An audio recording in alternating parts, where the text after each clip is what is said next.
Good morning, guys. I don't know if anyone's here yet, but if anyone's logged in, let me know in the chat.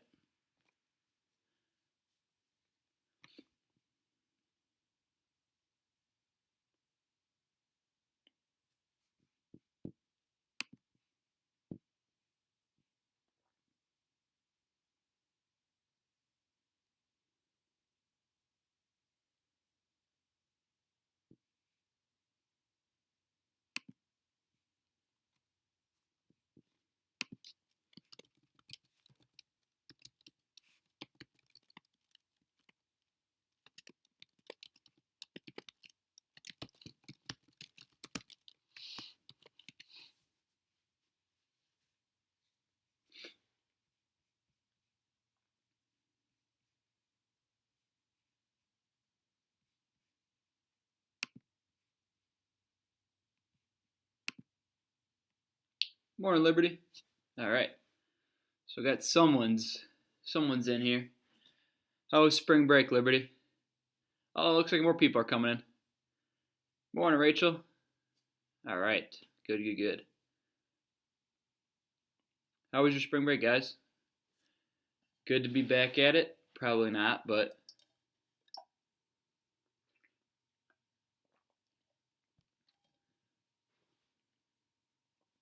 love to hear how everyone's doing.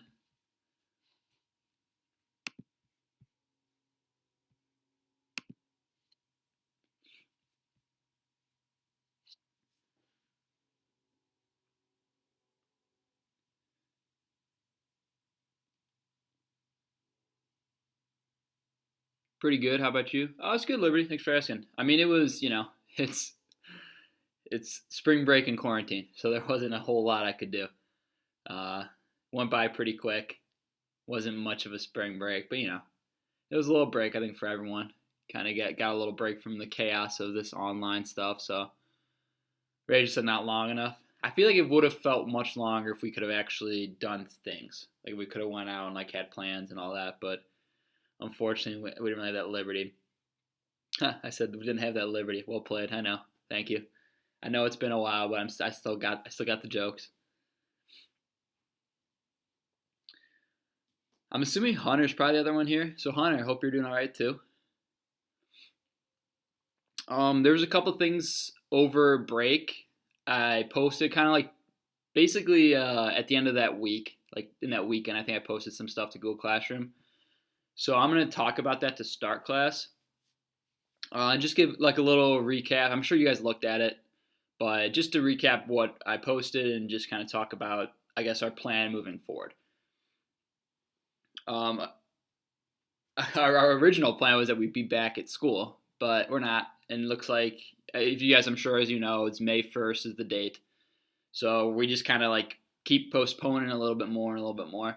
So May 1st, we're going to be waiting for to determine whether we're coming back to school or not. From what everyone that talks about, it doesn't sound too promising, but you never know. We can hope. At least I don't know about you. I hope so, just because this kind of quarantine situation is pretty tough. But it'd be nice to be back in school. But with you guys though, we get back in May, right? Your AP test is the 12th, and I'm sure all your other AP tests, right, are right around there. So you guys are pretty close to being done with most of your classes, right? But I did post, and I'm sure you've heard it from a lot of people, what's going to be happening on the AP test. And it looks like, I haven't looked at every AP test, but from my understanding, they're all going to be free response questions. AP Calculus BC is specific portion, and I'm going to switch screens here, and I'll show you, if you haven't seen it yet, this is what we got going on. So this gives you some information. I'm going to talk through this just in case you haven't seen it yet. I did post it to Google Classroom if you're wondering where I found this. And like I said, I'm sure a lot of your other teachers probably have shown you this. But so first of all, May 12th, that's the date, May 12th. I can't remember what day of the week it is. Maybe you guys might know. I think it's I want to say it's a Friday, but I'm not sure. So 2 o'clock, May 12th, that'll be the time you guys will be taking it. The timing is really interesting to me, and it wasn't anything I saw coming, so maybe this was a surprise to you guys as well. But Question 1, you have 25 minutes to do. So you have 25 minutes and 5 minutes to upload whatever your response is. So, I mean, it's going to be pretty quick. You got 25 minutes to do question 1. And then question 2 is only 15 minutes. So you can see students will have 15 minutes to respond to question 2 with 5 minutes to upload. So, total, you only got 45 minutes. Or sorry, you only got 40 minutes. You'll be working on these questions. All right, and you can probably picture in your head maybe like what kind of questions you'll be seeing.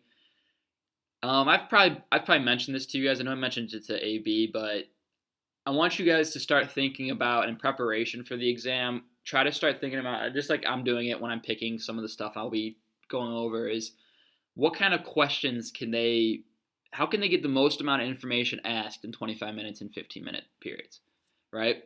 I think that's what you got to keep reminding yourself of. Big thing with BC is they have to separate it from AB. So you got to be thinking about, there's some BC topics that we talked about that you got to assume you'll see on the exam. Just little examples would be like integration by parts, partial fraction decomposition, anything with series, right? All this stuff is fair game and stuff that, I mean, I know from my perspective, I'm assuming they'd put on that because that's what separates BC from AB. So that's going to be the little stuff you want to think about. What kind of questions can they ask if we're only got 15 minutes to answer? They can't give you these really long free response questions if you have 15 minutes. Now, they're going to give you, I'm sure, somewhat difficult, just like a normal test would be. But you got to remember, the reason for that time constraint is because you're going to have your notes. If you guys weren't aware of that, you're going to have the internet.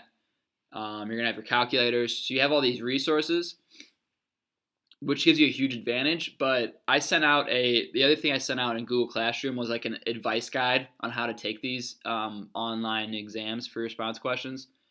And one of the recommendations, and this is pretty much common sense, I would say, is, you got to study. Like, notes can't be used for just relying on them. Like, if you go into the test relying on your notes, you're not going to be able to finish it. You just won't have time. So you have to have a really good understanding still of the content. The notes really mostly are for formulas. Maybe like a hint here and there. But in general, it's going to be for formulas. That's what the notes are going to be useful for. It's like basically they said, hey, you can have a formula sheet. Because if you only have 15 minutes to respond to a free response question that has 4 parts, right, you don't have much time for each question. So you can't just be flying through your 100 pages of notes trying to find the part. So, just think about that how you want, but I want to just make it very clear that you don't have much time, so you're not going to really be able to rely on notes. You're going to have to know your material. You can see the first question you have longer, which makes sense that it's going to be weighted heavier. Second question is going to be weighted a little bit less. They're both multi-focus free response questions. Okay, and we've seen so many examples now of free response questions. I think you guys are used to understanding what that is. Basically just saying, like, you're going to have like a general topic, right? Like maybe a work problem with a differential equation, something like that. And your goal is going to be to answer a bunch of questions based off the differential equation. Okay, so, one part might ask you use Euler's method. One part might ask you talk about logistic growth. One might make you use separable variables. Whatever the part may be. It's just going to build off itself. So you can think of, like, they're going to probably get a question for like one whole unit. Unit 8. This is going to be your topic. So just something to think about with the type of questions you'll get. The question description. So each question will be assessing student knowledge and skills developed in 2 or more eligible units. All right, so that's good to know, right? Because they say 2 or more. So not 1. It's going to be 2 units. And they're going to try to combine things, make things work together. So maybe like they're going to work integrals and derivatives into one question, which would make a lot of sense. And that's another thing. Like I think integrals and derivatives, you're going to see them, right? That's calculus. Calculus is based off limits, integrals, derivatives. So I would assume there's going to be a question, probably the first question, that's going to have all those. It's going to have a derivative, it's going to have an integral, it's going to have a limit. And some form of that in the question, you're going to have to use all of those skills because that's the foundation of calculus. And then maybe the second question, same thing. Maybe you're going to see more of the BC stuff. I don't know. That's how my brain kind of wraps around it. Just moral of the story is it's not going to just be one very, very specific idea. They're going to try to take a bunch of different ideas over the course and put them into one question. So they say here the question 1 and question 2, so they're both the same. They'll consist of similar components to traditional AP test, with minor modifications to enable students to choose to submit either typed or handwritten responses. So I don't really know exactly what from my understanding, it's just going to be like they're just going to treat it like it was a normal AP test and just pick 2 normal AP free response questions. And then the only difference is instead of like, you're in person, you're just going to have to take a picture of your work and submit it. So I think that's from my understanding, which is good. So they didn't say anything about like them making it like way harder or anything. That's not necessarily always true, but we'll see. Just understand that it's not gonna be anything crazy. So like all this practice we've been doing for the last 3 months or 2 months or whatever, all of that's gonna be very valuable to helping with these. Really, really big ideas here. These are the units that are eligible. So unit 1 through 8, which is everywhere from limits, derivatives, integrals, all the way up through finding volumes of solids. That's unit 8, and we're going to be working on that this week. So there's a little refresher of that stuff. Unit 9, which was parametric curves, polar curves, vectors, that's not going to be covered. So they'll skip unit 9 completely. All right, so you don't have to worry about any of that. Some of that stuff's hard because there's a lot of formulas to remember for those. So none of that's going to be on there. You guys don't have to worry about that. Unit 10 is split kind of in half. So the Unit 10 portions that will be covered is 10.2, 10.5, 10.7, 10.8, and 10.11. So let me actually go to my little guide here.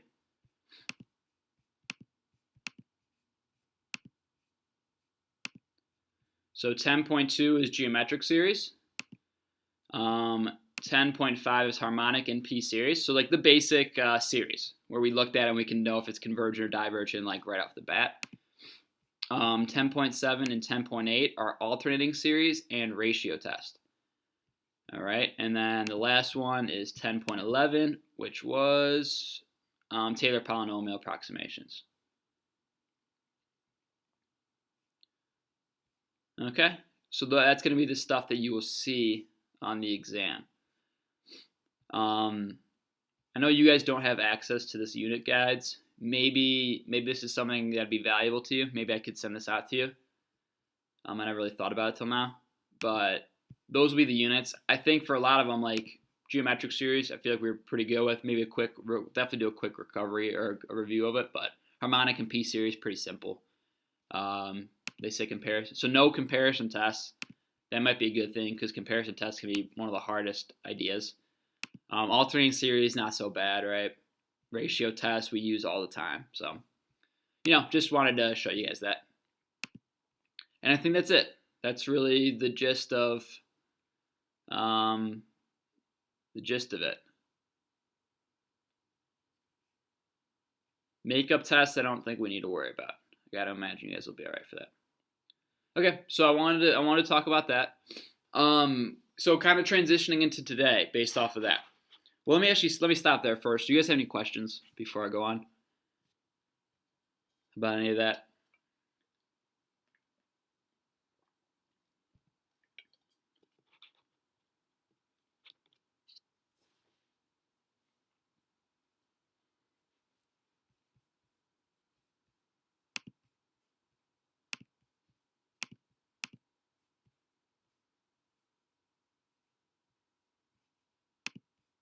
Nope. Okay, none here. All right. All right, so if there's no questions, I would like you guys to go to your calendar real quick. I'll pull it up on the screen if not, but if you'd like to see on your own screen. I'm going to pull up your calendar because that's going to kind of transition us into something I want to talk about. I don't know exactly, like AP still, I think they said the 17th. So like I think by this Friday, they're supposed to give us some more information on like some of the particulars of taking the test and what you guys are going to have to do, what's going to look like. From my understanding, they're going to release that information pretty soon. But to prepare for that, I wanted to get used to us submitting work on College Board. So if you guys see on this week's calendar, my computer's really slow when I stream, but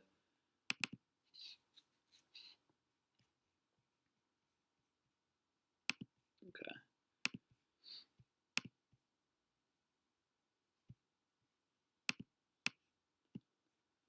So looking at this week's calendar, first of all, big change. The AP test is going to be just free response questions. So from here on out, we're only going to be doing free response questions. Okay, I think multiple choice questions are good. Obviously, it's good work. They have good questions, but we might as well get really used to this format of the free response questions. So my goal is until the test, we're just going to try to find as many as we can and do as many free response questions as possible to get you guys seeing all different types and prepare. I'm going to start, once we get through all of these College Board progress checks, I'm going to go into just old tests, so old AP tests, and just take some right out directly off of those. And, they're probably not going to be, they're definitely not going to be reused, because if they were, people would just Google the question and it'd pop up and give them all the answers. So that's not going to be the case. But it's going to be good to go over the concepts, because they're, odds are they're going to use the same concept. But regardless, I digress. We're going to still do this trend of using these progress checks, because I think these do a great job, and they give us a ton of different questions. So you guys can see on the calendar here, that's what's going to be each day. So remember, we're only doing three days a week now. Really only 2 days a week is what we're supposed to do. But the third day, Friday, is just going to be like a review day for you guys. So it'll be like my office hours. So here's the deal. Today, what we're going to do is the College Board Unit 7 FRQ Part B. So we'll do that today. You guys should get through that, no problem. And then your homework is going to be College Board Unit 8 FRQ Part B. I chose Part B, and we're going to get back to Part A on Wednesday. I chose Part B just because there's only one portion, so it gave you guys less work. You're welcome. But the College Board Unit 8 FRQ Part B, so this is what I want to do. In the past, when we have been submitting work for FRQs, I've either told you guys on Google Classroom, I think I did that, to post your work. I don't know if I did that with you guys or not, but if not, then I've been saying to just do the work and I'll just trust your judgment, right? Because we were in class, we were in person, I could just see like, hey, Liberty did her work, and that was it. So I was good with that. I could see you guys were conversing and did your work. Obviously, I can't do that now. But again, I mean, I've said this before. I have pretty good faith in you guys and your work just based off the feedback you give me. And you guys, for the most part, are here at the lecture so you can see me go over stuff. So I'm pretty happy about that. But still, I want us to practice. So these assignments, you see Monday and Wednesday, both of these assignments, I'm going to have you guys submit your work on AP. So like, for example, if I go to like today's work, not the ones we do during the stream. So like during the stream, you can see on my calendar, I have these are our stream assignments, I'll call them. You don't need to submit work here because I know I'll be submitting. I mean, I'll give you all the answers if need be. So we're going to do the same thing we always do, right? You're going to work on them. If you get stuck at all, if you need to review it, I'll go through it. Same thing for that Monday and Wednesday. But you'll have these videos I'll post to YouTube, so you'll be able to go back and like look for answers and everything. So I don't see a point in you guys posting your solutions here. But I do want to see solutions for these ones. And so like I was saying is, we've seen this format enough. Now the only difference is going to say upload files. I want us to practice taking pictures of our work and then uploading them to College Board. So again, for the homework, I want you guys to upload to College Board. Now I should probably add that underneath here. So upload to College Board. And that'll be for just those homework assignments. And that'll allow me to see your work. It'll allow you to practice doing that because you're going to have to do it for the real thing. Now, I got a question because I'm having AB do this as well. And they said, Mr. Harris, can I just post one big picture of all my work? And then you go through it. I'm going to say no. I want each part. So whatever your portion was for A, write it all out and very neatly. Take a picture, upload that, and then go to B. All your work for B, write it out, take a picture, upload that, and do it all separately. So like in your notebook, you might want to take like a page each problem. Be my recommendation, but do it how you want. I don't really care, as long as I can read it and it's separated. So I'm only doing that because I think it's just going to be how AP's going to expect you to do it, so we might as well get practice with that. Okay, any questions on that part? What I expect for you guys when you submit your work for College Board with the free response questions.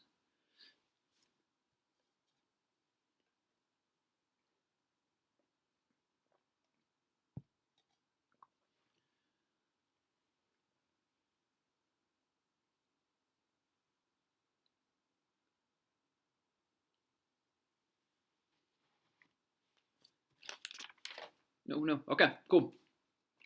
Well then, if there's no questions, we can get started. We're going to do the College Board Unit 7 FRQ.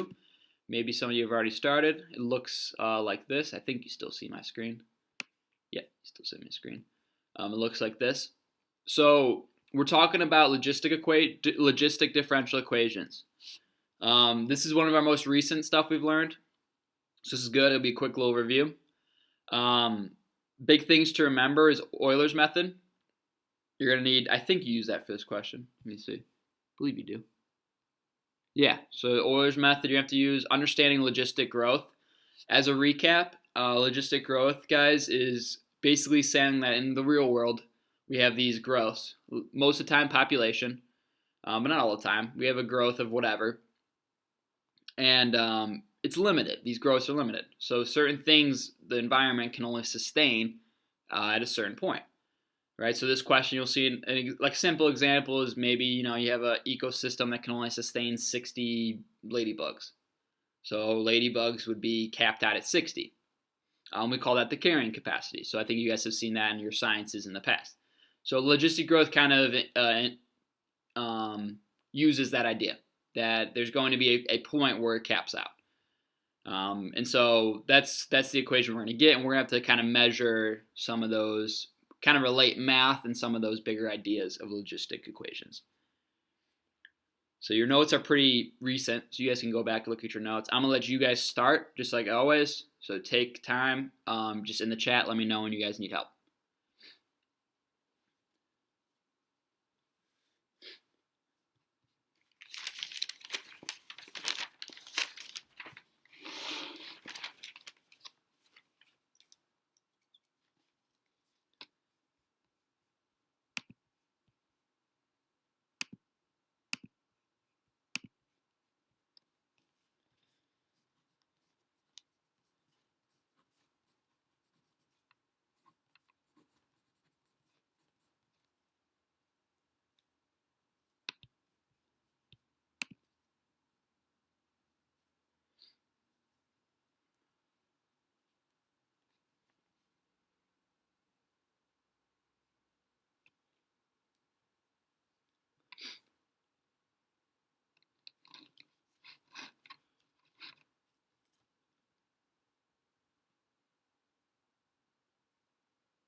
Hello, Rachel. I'm a bit confused on part A and how to solve. All right, cool.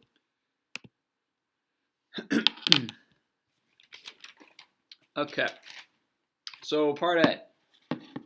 They give us this equation. So they give us a differential equation, a logistic differential equation. And that differential equation, so this is 1. And let me make sure you can see my screen. Focus. All right, should be good. Okay, so they give us this differential equation that's d capital F dt is equal to 1/3 capital F times 6 minus F. Okay, and our initial conditions are at t equals 0, 3 liters of fertilizer injected. Not too concerned with that right now. So the first question, it says the limit as t approaches infinity of f of t. That's I.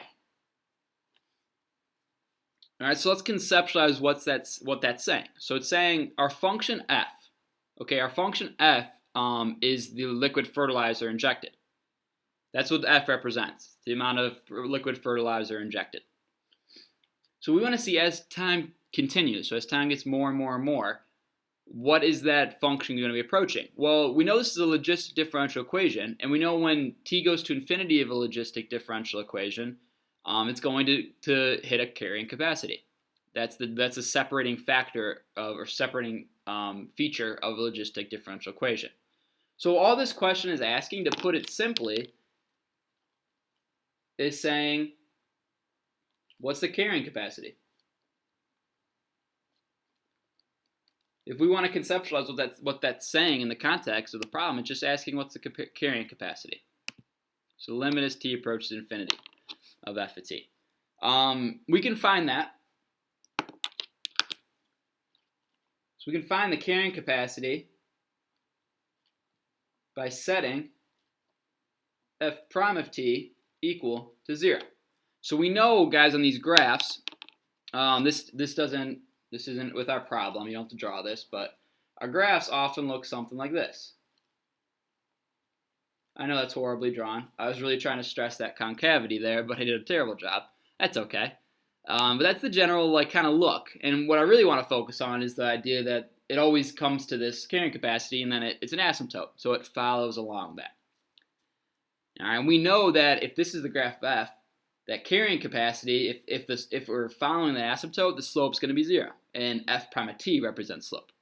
All right, so we're just trying to check when is the slope equal to 0, which is the same thing as saying when is the derivative equal to 0.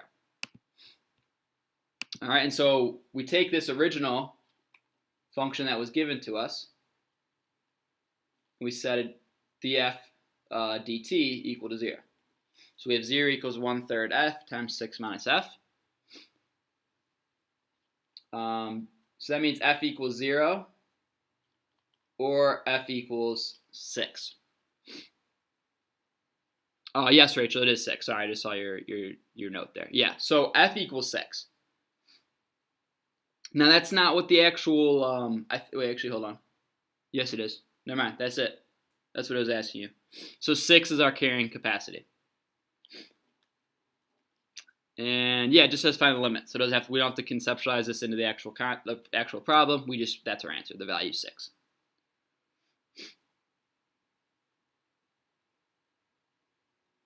I'm going to keep going. I don't know if you had any problems with the second part, but just in terms of the discussion, because it builds right off of part I. The next part says, what's the limit as t goes to infinity of 1/3 f 6 minus f, right? That's what df dt is. So that's what the second part's asking.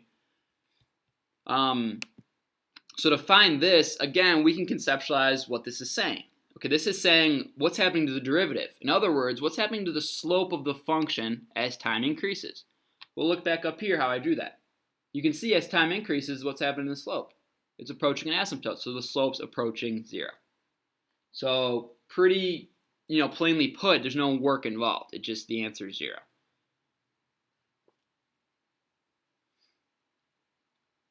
You can tell this question is designed completely so you understand concepts. It doesn't care if you understand algebra. It doesn't care if you know any calculus. All it cares about is if you understand the concepts behind a logistic growth equation. All right, so hopefully that helped, Rachel. Let me know if you got either or any of you guys. I think it's only two of you, but yeah, no problem, Rachel.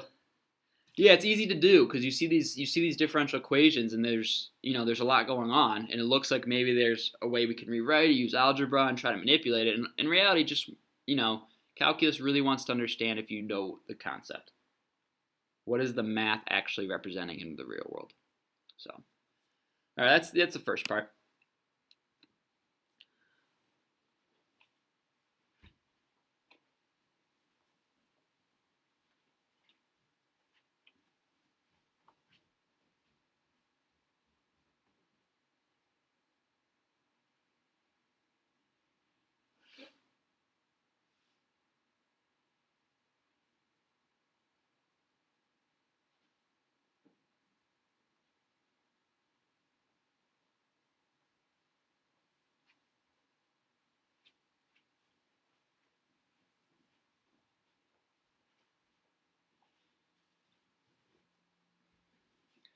Sorry, Liberty, I just got back. Is B 3 months?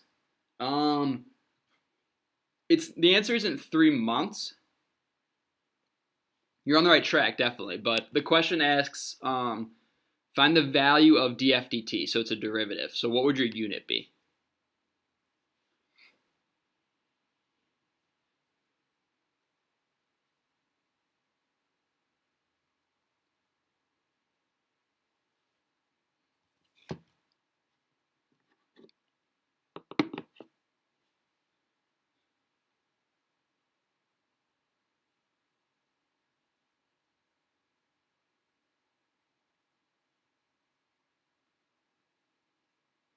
Yep, exactly, Liberty. 3 liters per month would be your answer.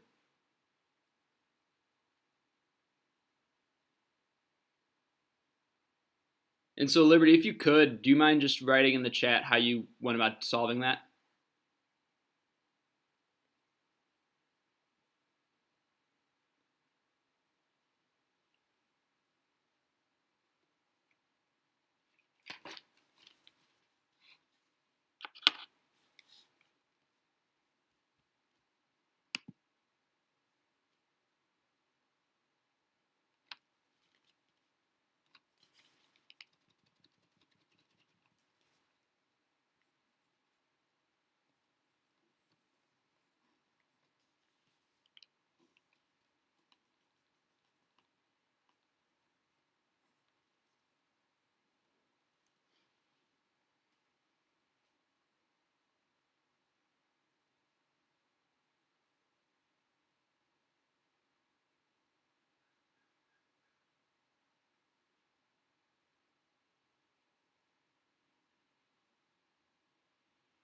I solved for the zeros, which were zero. Yep, and look for the halfway point. Okay, so that's great.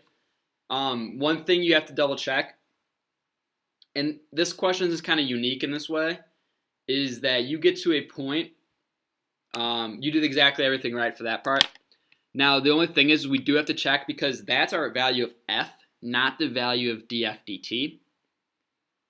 So, in other words, a way to check your work is we can plug that back into your equation. So, like, once you get, the halfway between 0 and 6, perfect. Yeah, exactly, Rachel. You got to plug that back into df dt. So, this is 1b. So, you'd have df dt is equal to 1/3 of 3 times 6 minus 3. And that gives you 3 anyways. So, you end up getting the same answer, which is good. But yeah, you want to check. You want to double check because you want to put that back into your actual equation because we know then that our value of f is going to be 3, but we want to check what the actual rate of change is.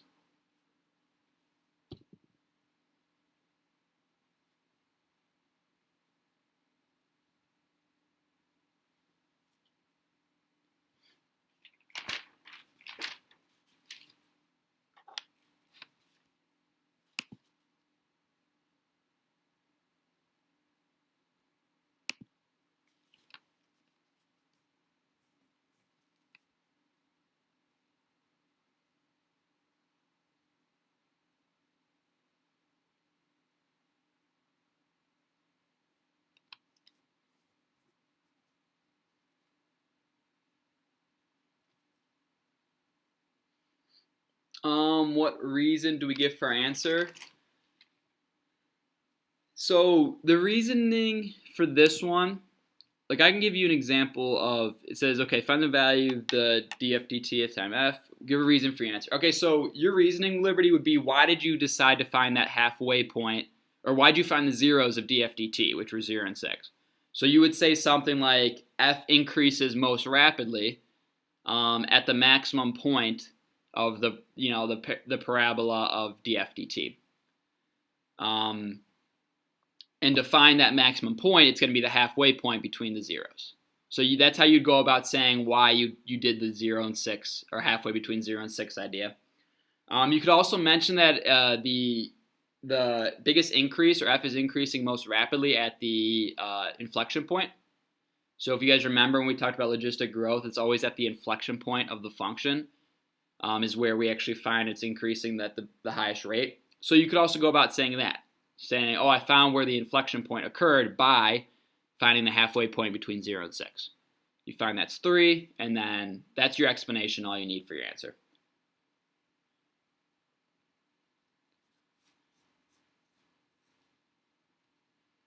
Hopefully that made sense. Let me know.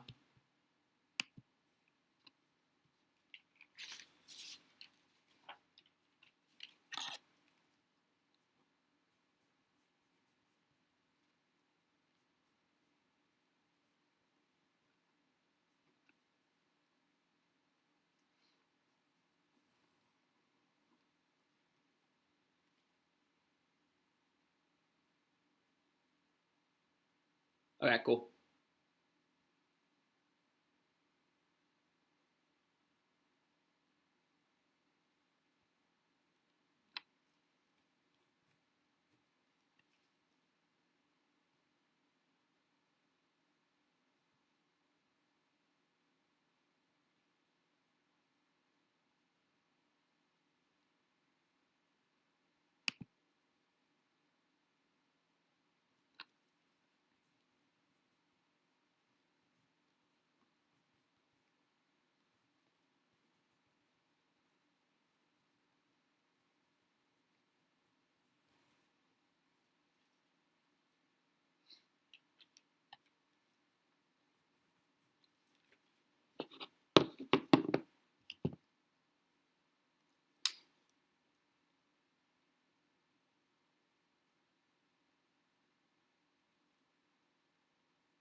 All right, Rachel. For part D, is the graph going to be concave down when we're trying to explain if it's an over? It is, yeah. It's going to definitely be concave down. Yeah, exactly, Rachel. And that's your explanation. That's all you need to say. So to answer the question, all you got to say is, well, the graph of the derivative is concave down. So if we wanted to estimate those slopes, then it's by default, it's got to be an overestimate. I guess to like kind of show you like a quick picture, which I'm sure you guys are already picturing in your head, but right, we know that these derivatives are going to look something like this. Just a parabola, it's upside down. So if I were to anything after that point, after that blue line there, if I'm going to make estimates, you can see all those tangent lines, they're always going to be above the graph, so it's always going to be an overestimate. That's like a really quick way to show what's going on there.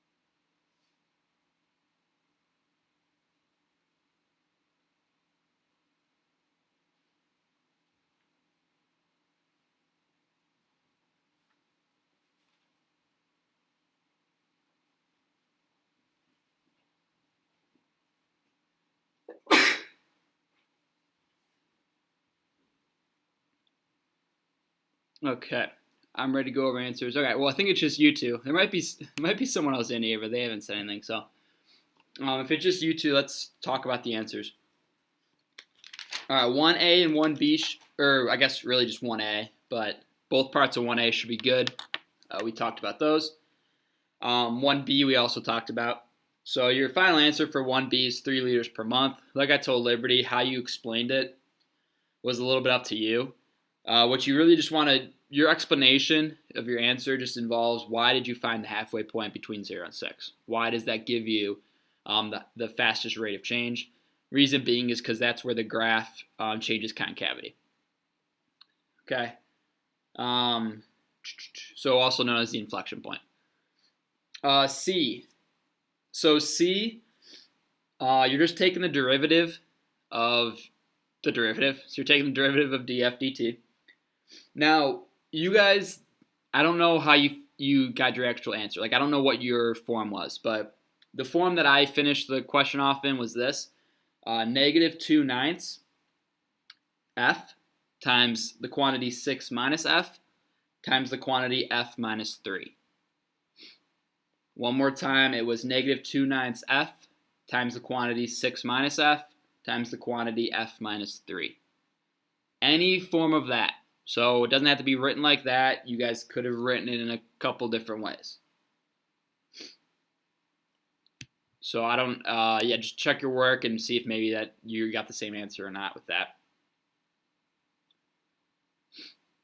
And then part D, for the first part of part D, so part DI, you should have gotten 45/8. And then for the second part, double I, we already talked about that. It's an overestimate because the graph of f is concave down from 3 to 6.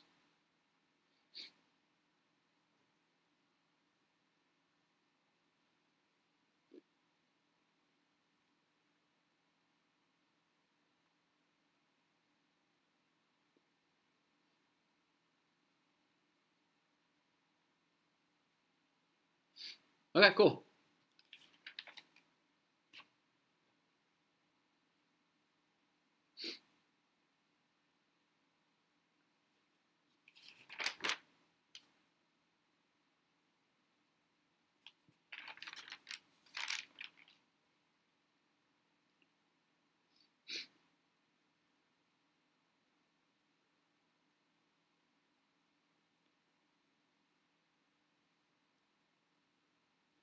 Okay, cool. So that's all I want to do today then, guys. Your homework is due Friday. You guys can see. I know you two are usually on top of that stuff, so if you want to, today's your math day, you want to get done today.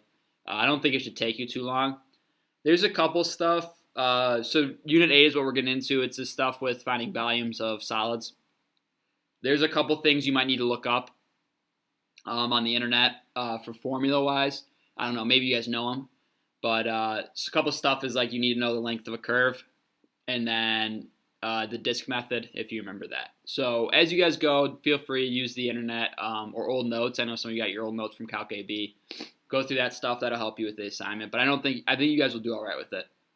And so the idea is that on Friday, if we have time Wednesday, I'll go over it. But if not, the idea is on Friday, we'll take time to go over any questions you guys have on that assignment. That's the plan.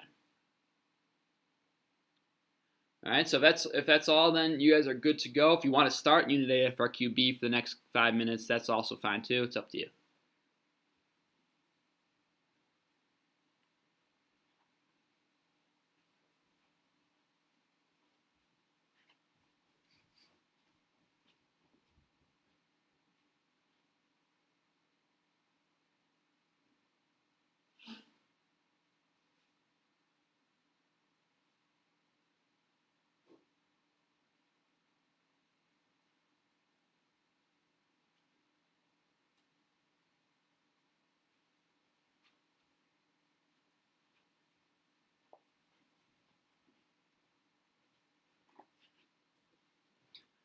Have a good day, Rachel. Thank you.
Thanks, Liberty. You enjoy your other classes. I don't know what you do for all the other ones, but if they have other lectures, you enjoy those too.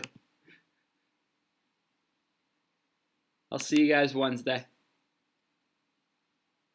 Well, I won't see you. I'll talk to you Wednesday. Well, let me rephrase that. You won't talk to me, but I'll be speaking to a computer on Wednesday, and you guys will be here.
How's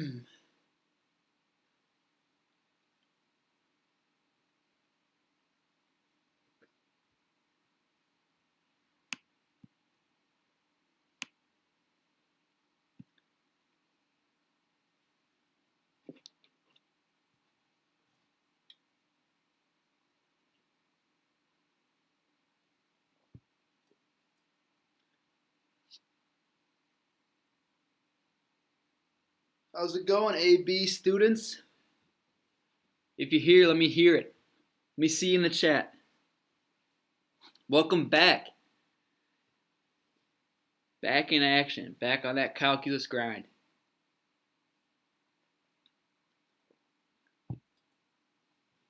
Good morning, Haber. Haber, you're always here. Gotta love it.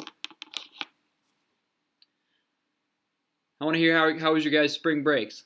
Let me get some feedback. How's everyone doing? Everyone's alive. That's good.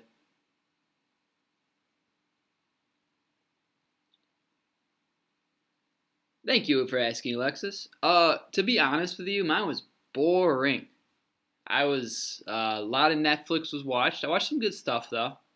If you guys are looking for recommendations, but I've been doing that, getting prepared, doing some stuff for basketball. But yeah, pretty boring. Not much going on. I celebrated Easter on Saturday with my family. I know we're quarantined, but we've mutually been quarantined, so my family's like, hey, you can come over. Let's celebrate. So I did that. That was probably the highlight. Other than that, I've been kind of cooped up, not doing much. You guys glad spring break's over? You upset? Do you want it longer? I know BC was saying that they thought it was too short. Pretty boring. Not much to do. It's hard to entertain it.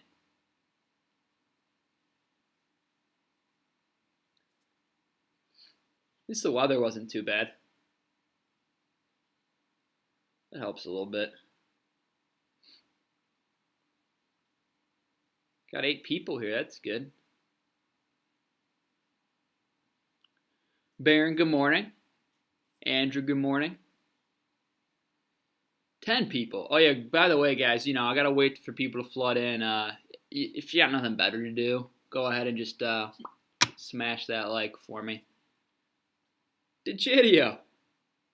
My sleep schedule equals ruin. Oh, you and me both, Brandon. I'm telling you what. My sleep schedule, I didn't think it was going to be, but I think it's just something about like sitting around not doing anything. It just gives you all this energy. And then it'd be like 1 o'clock in the morning. I'd be like, I could stay up for the next 3 hours. Morning, Alexis. Yeah, I can't imagine. I bet you guys are probably even a little bit different because you guys are used to just constantly, being at school, running around, doing things, probably exhaust you a little bit. But man, my sleep schedule has been messed up. Hopefully, I can get it back on track now that I'm waking up to do these streams. So you guys are helping me a little bit, and maybe this will help you guys too. Hopefully, I recommend working out if you guys ever get the opportunities. Make sure you guys are just doing like little things, whether it's go for a quick walk or run or do some push-ups, sit-ups, whatever. Sometimes that can help you out. Brayden, good morning. We'll give it a couple more minutes, guys. Went to sleep at almost 6 last night. Man, Brandon, can't say I've ever been up that late, but I can see how that could happen. I'm surprised you're up, Brandon. Good for you. 4 hours of sleep and back at it for math. Props to you. Baron, what's the sleep schedule? Right, Baron? And it stinks because, you get in these rhythms. Like, I was finally getting on a nice routine for school. That took me long enough. That was, like, the hardest thing about, like, getting this job was just trying to get used to that whole schedule. Because at college you don't have that schedule. I had 4 years of where, like, for the most part, I was pretty free to choose my classes. A lot of stuff was in the afternoon, and then now I'm waking up at 6 in the morning. That was quite the shock to my system, but I finally got used to that, and now you're giving me this liberty to not have to do that. I'm like, what the heck? I can't get back on schedule. Brandon, yeah, you're young. You got energy. You'll be fine. Drink a cup of coffee. You'll be up for another 8 hours. Well, thank you guys for being here. I appreciate it as always. Give it about another minute just to see if anyone else cares to walk through or to stop by. Nothing like, starting my back from break and just being able to talk to this screen like I do. Gotta be honest, it'd be nice to not have to talk to a screen to actually see you guys, but don't really have a choice on that. So I'm just gonna imagine you guys are all very happy to be in my class and you're all very excited to do math today. Because I don't know. All I'm looking at is this green dot on my screen that's filming me. Ooh, that's what I actually want to start, by the way. Did anyone watch my YouTube video over break? Go ahead and let me know. Comment. Anyone see my YouTube video? It took a while. I was pretty proud of that work, so hopefully people watched it. I didn't think it would take me an hour and 15 minutes to go through those problems, but it did. I was very picky, which is good. Emma? Good. Emma watched it? Okay, cool. I had one person to watch it. That means it was worth it. Jasmine? Good. Okay, Andrew? Cool. I figured the people who were watching it were probably the same people who would be in the stream. It's generally how it works, so it's good. Okay, so I got people watching. Alexis did, Baron did. Okay, perfect. That makes me happy. So I kind of mentioned this. If you guys have any questions, I thought I was very detailed. I try to be as detailed as possible, so hopefully I answered any questions you may have had. But if you're still struggling, you still need something cleared up, please come in during my office hour today, or anytime really. I don't care when. I'll go over it at any point. But whenever you guys get the opportunity, email me if you feel more comfortable doing that or whatever, and I'll try to clear some stuff up if need be. If you're in this stream and you didn't go and watch that video, I highly recommend it. It'll help you with the assignment. If you didn't start the assignment, it is due. I don't remember if I made it due it tonight or if I made it due like 3:30. I think it might have been 3:30. So make sure if you're in the stream right now and you didn't do that assignment, please get on that. And my video will definitely help you. So don't procrastinate. Try to get that done. Yeah. Also, if you're submitting it, so yep, 3:30. Okay, thank you, Baron.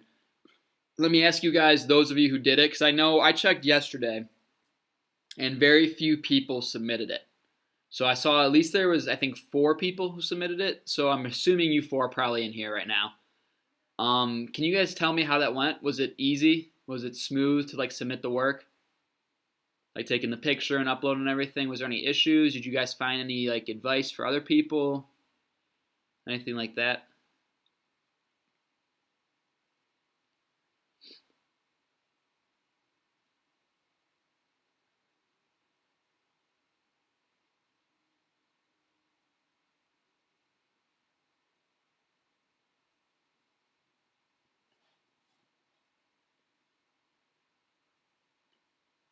It was pretty easy? Okay, cool.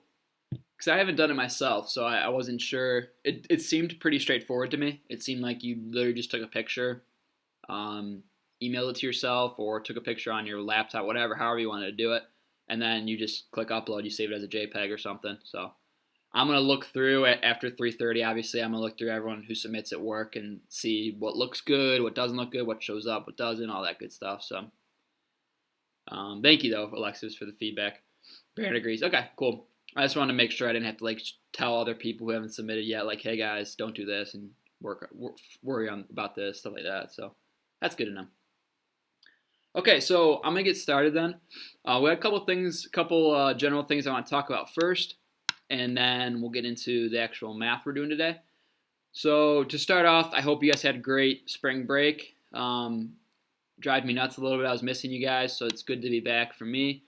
We're supposed to be back at school today. We're not. Some of you might be very excited about that. Some of you might be going nuts. I don't know. I'm probably more in I like the fact I get to sleep in. I'll say that. That's something I do like. I don't like the fact that I have to talk to a computer screen. And I'm cooped up in an apartment. So there's pros and cons. But it's good to be back. You guys obviously know time's getting close to the real thing. And when I say that, I mean the AP test. A lot of stuff I posted over break, so I kind of want to talk about that stuff in person. I mean, no, not person, over stream. so we can address any questions you guys have live, and I can reiterate kind of what I want you guys to take note of.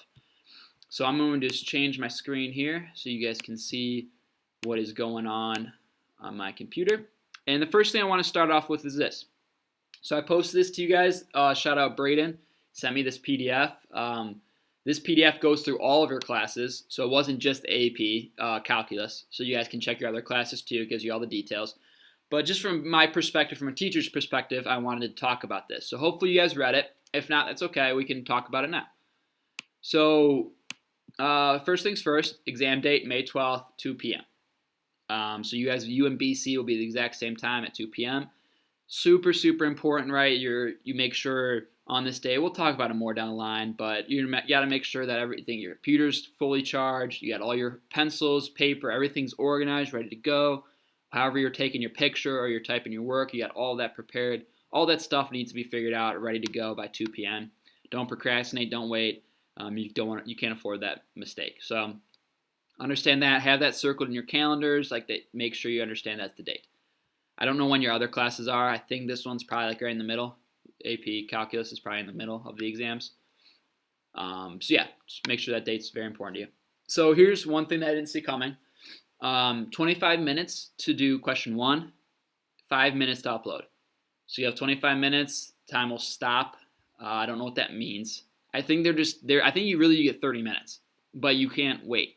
You want to get it submitted. You want to give yourself enough time, because if you go over time, I don't know what they're going to do. So basically, they're giving you that 5 minutes to upload your response just to make sure, hey, you upload your answer. So assume you only have 25 minutes. And then you'll have after you upload that, you'll have 15 minutes to do question 2. Now, I don't know if these are going to overlap. So if you get question 1 done in 10 minutes, I don't know if that means you're going to have 30 minutes to do question 2. I don't really know how that works. You can't go back. So after you submit it, you can't go back. So that's really important. I guess basically what I would say is budget your time just like they have it. So do 25 minutes, go through it really detailed, try to do your best you can, and then take 15 minutes for the second question. But interesting, for me, it was interesting because I thought you were going to have more time than this. That's really not much time, guys. That's 40 total minutes of working to answer 2 free response questions. Not that much time. All right, so keep that in mind. And the biggest issue with that is this. You guys know you have open notes, you have the internet, and you have your calculators.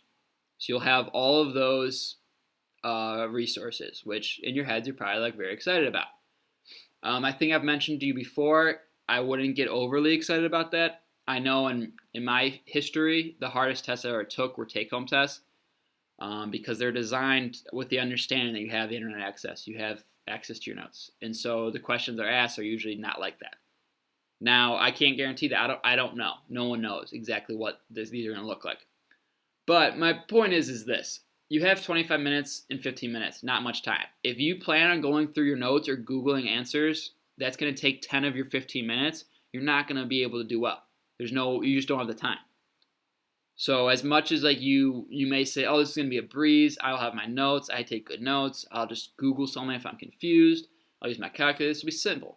Well, all that stuff, all that research is going to take you a lot of time. And if you only have 15 minutes to answer a question, and you take 10 of those just looking at your notes or flying through your 100 pages of notes, it's not going to work. It's not going to be conducive. So I need you guys to prepare as if you didn't have notes, and you didn't have the internet, and you didn't have your calculator. That's going to be my mindset going in up until the 12th, is that none of that's available to you. You have to work without it. So that's the assumption you guys need to have in your heads. The main thing, the way I see it, is the most usefulness of your notes is going to be formulas. I'm going to send out, I still have to do that. I got to make a note for myself. I'm going to send out a formula sheet to you guys, so you guys can have that up when you're taking the test, or print it out if you have a printer. That'll help you a lot, but I think that's going to be the majority of what you'll be doing when you look at your notes, is formulas. You can always Google formulas too, but you get different answers. Google gives you different types of formulas, so I want to be consistent, try to do stuff that we do, right? And again, we'll talk about it more as the time comes, but I need you guys preparing on your own. So up until that day, I know some of you are going to do that. start highlighting stuff in your notes you think is going to be really important. Highlight things, that you want to be able to look back at your notes and find really quickly. Organize your notes so you know exactly where to go. So if you have a question on integrals, you know exactly where in your notes you flip to really quickly so you can get there, you're on the page, you can see a practice example, and it helps you do the question. However your process wants to be, just make sure it's organized.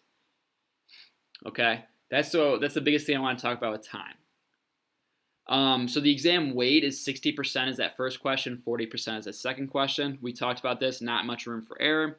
However, with these free response questions, if you get one part right or wrong, doesn't mean you get every part wrong. You just have to use your answer based off of, like, if you get for part A, use that answer. Regardless of whether it's right or wrong, that's your answer. So, it's weighted, but just because you miss one part doesn't mean you miss the entire free response question. You can get individual parts right. So, at the end of the day, those 2 questions. A lot of weight on just 2 questions. Multi-focus free response question just means that it's going to be focusing on multiple ideas. You're not just going to have one question that just says take this integral, and that's it. All right, it's going to be, hey, find velocity, take the integral of that to find position, take the derivative of velocity to find acceleration. So it's using all of these concepts you've learned throughout the year. Then take the limit, so there's so many different ways you guys have seen that these questions can be asked. Multi-focus means that they're just going to try to incorporate as much possible different content into one question as they can. Generally, what that means is that it'll be a word problem with a situation, and then you have to go from there. They'll give you an equation, you have to manipulate it, and so on. So no guarantees on what that's going to be. There's no way for us to know. The question description, it's going to assess on knowledge and skills developed in 2 or more eligible units. When I say units, I kind of do it sometimes by chapters, but I've mentioned units before. I've showed you guys this before. It's our calculus unit guide. So these are all the different units. We're going to only be doing 1 through 7.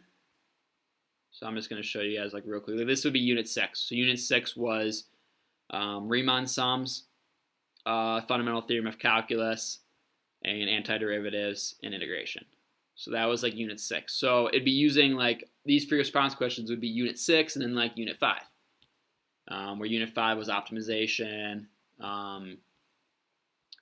first derivatives, second derivatives, all that. So that would be the type of question. Like I said, it's not going to just be one specific topic. It'll be a combination of them. And that's for both questions. So I think this is interesting. This statement here is that the questions are going to consist of similar components to traditional AP calculus exams. Minor modifications to enable students to choose to submit either typed or handwritten responses. So I think this is kind of interesting. Basically what it's saying is that they have to design these so if you're typing your work, it's doable.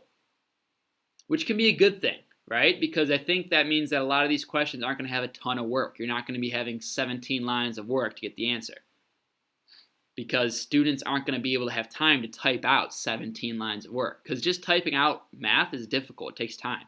And if you only have 15 minutes to answer a question, right, and they don't want you spending 10 minutes of it just trying to type your work, that's stupid. So the way that's going to be, written is they have to account for that. So they're going to, I don't think you're going to be getting questions that require a ton of algebra, which is why it's so important, I mentioned this, is the concepts. It's all about the concepts, understanding the concepts of everything, more so than the algebra. And you have your calculators, which is going to do a lot of work for us. So it'll allow us to take an integral really quickly. We don't have to even do the algebra for that. So, I just kind of wanted to mention that. I think it's interesting. The types of questions I think we're going to be practicing now until the day. We're going to be practicing practice problems, practice free response questions. So you guys are going to see how these are formatted. You're going to get really comfortable with how these are formatted and what these kind of look like. And it's going to be, the questions you guys will get for this one will be similar. So just keep that in mind. You guys can see how I think about this stuff. Hopefully you're having the same ideas. You want to approach this. I always say one of the best pieces of advice I always get given was think smart, not hard. Which is just saying why overdo it? Why work harder than you need to if you can figure out, put yourselves in the minds of the test takers or the test makers. That's something I would always do when I was in college. I always had pretty good success with tests because I was able to, based off what teachers said, based off of how they acted, based off of their previous exams, I was very good at predicting what I would be seeing on the exam, which would let me focus on just that stuff that I thought was important. So put yourselves in the minds of these test takers when you're studying and preparing for it. That's what I'll say. Units eligible, we talked about this, 1 through 7. That's the only stuff we've talked about is 1 through 7. So Unit 8 we've never even talked about yet, so you don't even have to stress about that. So Units 1 through 7, basically derivatives up until differential equations. They have this idea of if you guys don't want to take a picture and submit your work, which I think is the best way to do it, if you'd rather if you'd rather keyboard type it, they're going to have a tip sheet. They haven't let it out yet. They haven't released it yet. I haven't seen it anywhere at least. So when that happens, I'll try to post it to Google Classroom if you guys plan on doing that. You can use a calculator. No arithmetic or calculations will be required beyond what can be readily done with a pencil and paper. As always, AP Calculus students are advised to submit unsimplified numeric answers. So we've talked about that a ton. Don't work harder than you need to. Once you get a numeric answer, that's it. You're done. Makeup test, hopefully we don't have to deal with that. Okay, so that's the basis of what I wanted to talk about for that. Do you guys have any questions before I go on?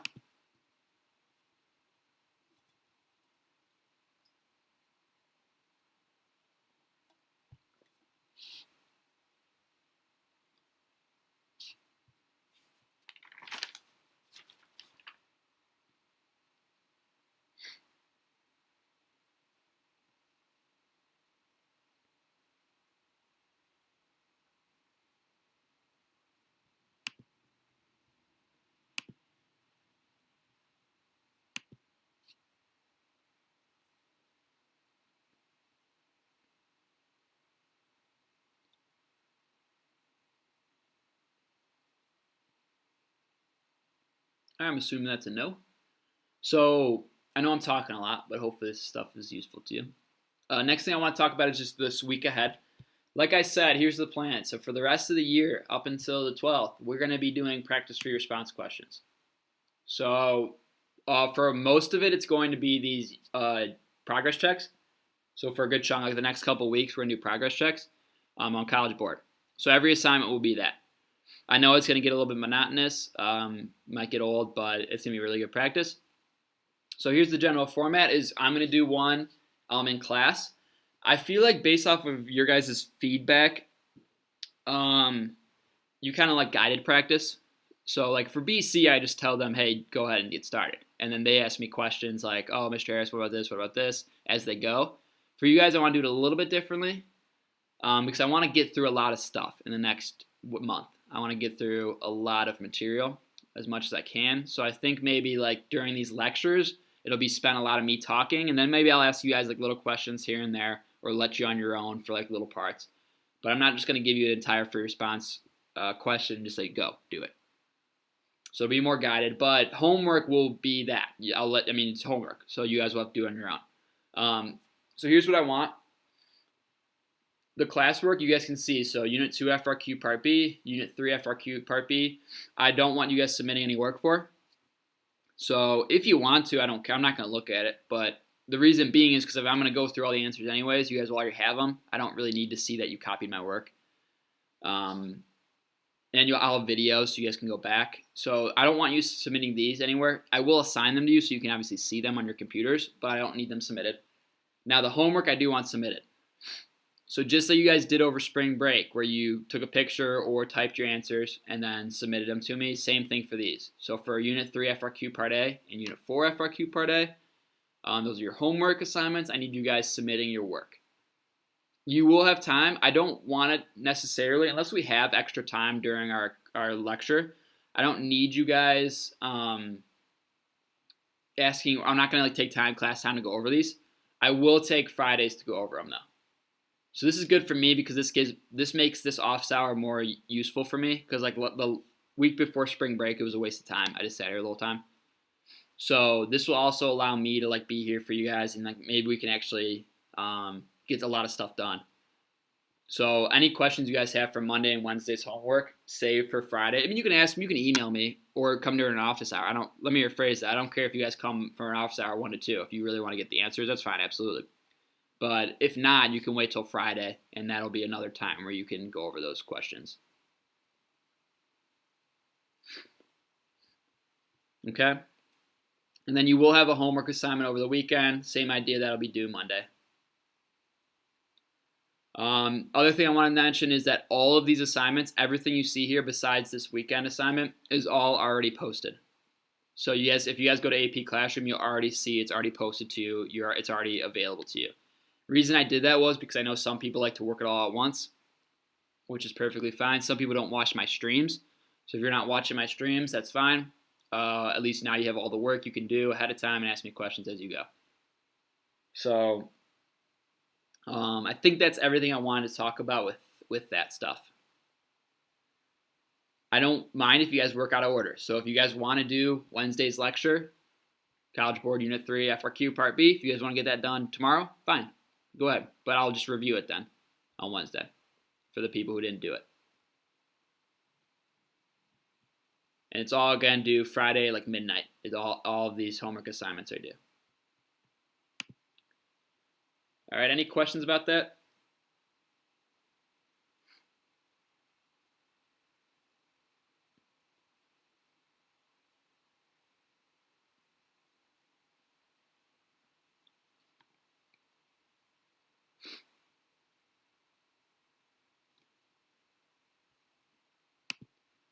Hopefully you guys are still listening to me.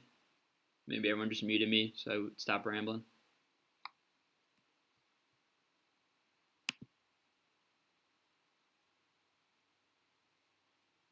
All right, I'm not getting any feedback, so I'm assuming we're good. So let's get started today. AP Classroom, guys. We are going to be doing FRQ Unit 2, Part B. So you guys did Part A over spring break. We're doing Part B. It looks like this. So this will be the question you guys should be seeing. So give me a second in the chat. Go ahead and let me know when you got that up and ready.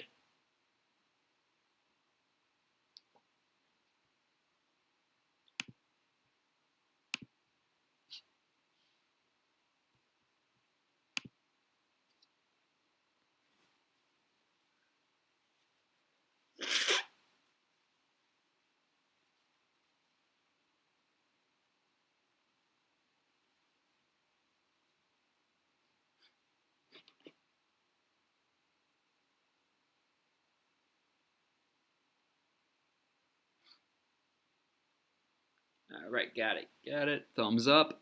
Perfect.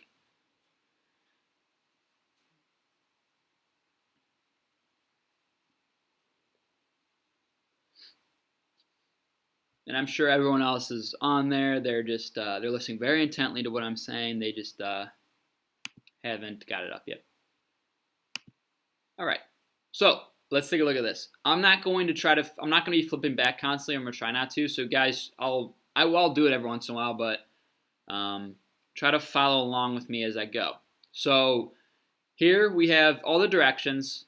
Okay, I'm not going to read all those. You guys are given two graphs. So your first graph is graph of f. Your second graph is graph of f prime. It says that both those are given. They're given on the interval -1 to 4. All right, so the first question, 1a, says find the average rate of change of f over the interval -1 to 4. And then it says for how many values of x in the interval does the instantaneous rate of change of f equal the average rate of change of f over that interval. Okay, so what we want to do then is we want to find the average rate of change first. That's what the first part of A says. Find the average rate of change of f over the interval. So to do that, an average rate of change is just slope. So we're looking at the graph of f and we're finding the slope. That's all it is. So we want to find f of 4 minus f of -1 divided by 4 minus -1.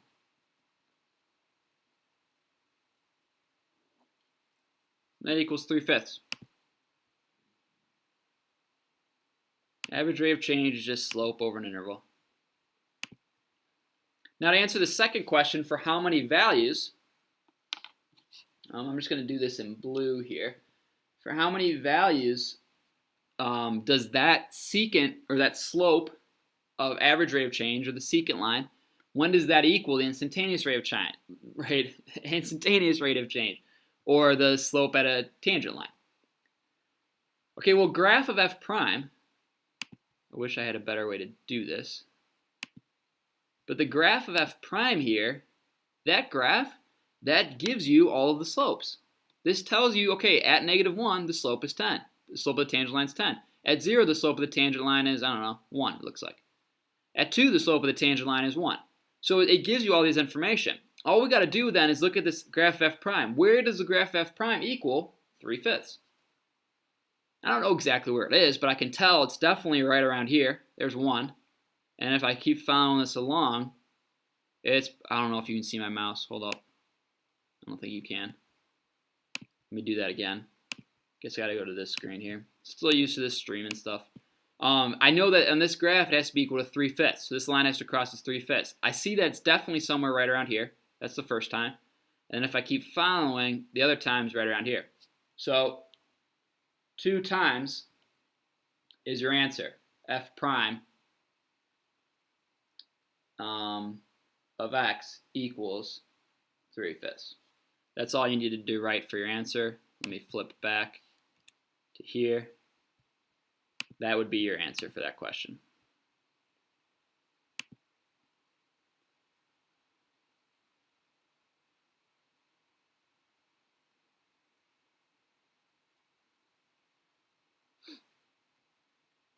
Okay, let's look at 1b.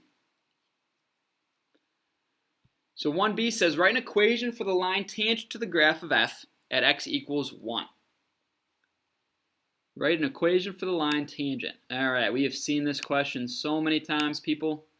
Write an equation of a tangent line. That's like our favorite calculus question. Okay, well, let's first find, right in red, what is the slope of the tangent line? At x equals 1. Got to get that question answered first. We can't have an equation of a tangent line without the slope of a tangent line. So how do we find that? Well, if we want to find the slope of a tangent line at 1, we have our graph gives us that, our graph of f prime. So looking at f prime, right, this graph gives all of the slopes at every tangent line, at every x value. So we want to go to where x equals 1, which is right here, and find the slope at that point. Well, the slope is going to be the value of f prime, so -2. So my slope of the tangent line at x equals 1 is -2. And that's a good step.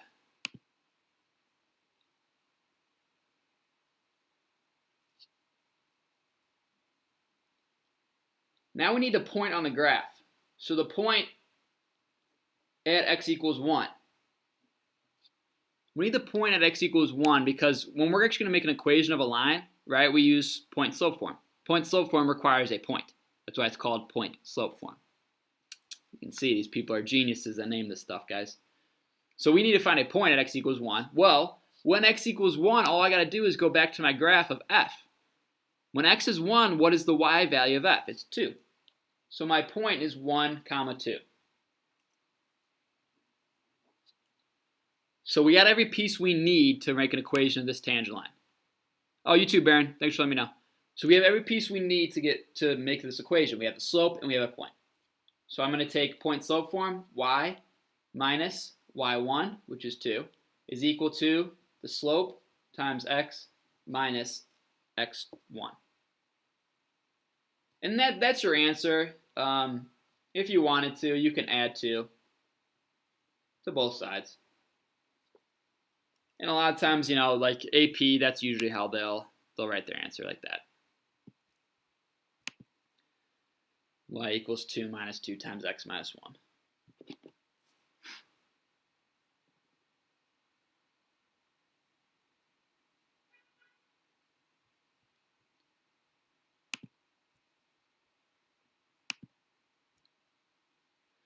Guys, I'm going through a little bit quick just because of the timing. I want to try to get through everything. So, if you have any questions, please stop me. That's what's most important, is answering your guys' questions. So, I know I'm going through this. If stuff isn't registering right away too, obviously I'll post the video. So make sure you guys go check that out if you need help. Okay, so next part says for each limit, those two limits, find the value. So let's just start then. The first limit, it says to find the value of the limit as x approaches 2 of f of x minus f of 2 over x minus 2. All right. So here's how we want to address this. This whole expression here, that whole thing. What this is saying is the limit as x approaches 2 of the average rate of change. The limit as x approaches 2 of the average rate of change between x and 2, or between 2 and x, I guess would be the better way to say it. That's what this is saying. We can write that easier. We have another way to write that. We know that a limit as x approaches 2 of an average rate of change. In other words, if we're taking an average rate of change getting closer and closer to a point, that's the definition of a derivative. It's a definition of a slope of a tangent line. So all this is, simply put, is just saying what is f prime of 2? What's the derivative at x equals 2? This long thing is just a way to say what's the derivative of f prime of 2. Okay, so to find that, right, we have a graph of f prime of x. That they give us that in the question. So all we got to do is go to our graph of f prime, and we're finding f prime of 2. So we go to 2, we find what the y value is, it's 1. And bam, it's that easy. It is that easy. So your answer would be 1.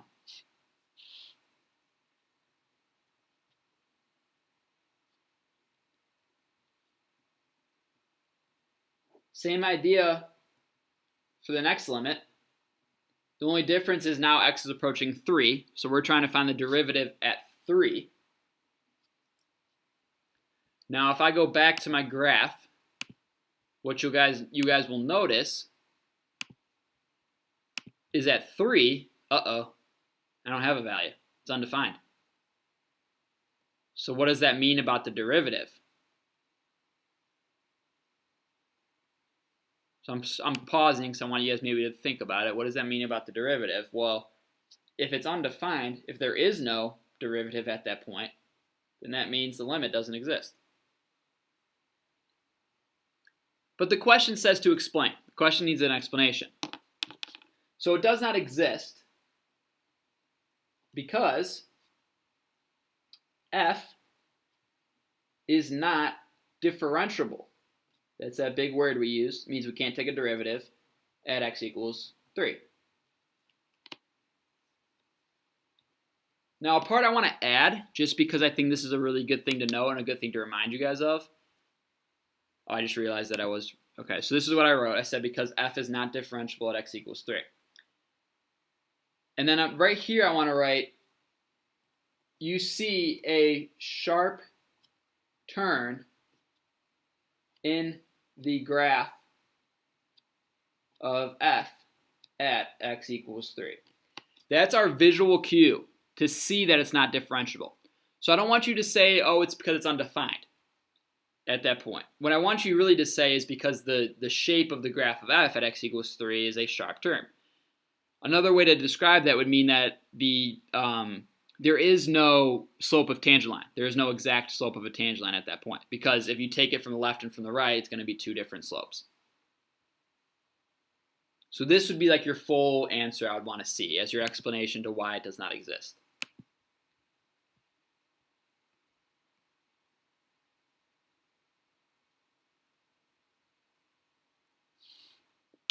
All right. I know, again, I'm going pretty quickly, but I think this will be good. Part D. Hopefully I'll have enough room. Part D says, let g be the function defined by g of x equals e to the x, f of x, and we want to find g prime of 0.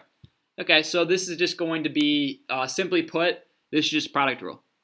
We can't find g prime of 0 without g prime of x. So find the derivative of g, we use product rule. So we'd have e to the x times f prime of x plus e to the x times f of x.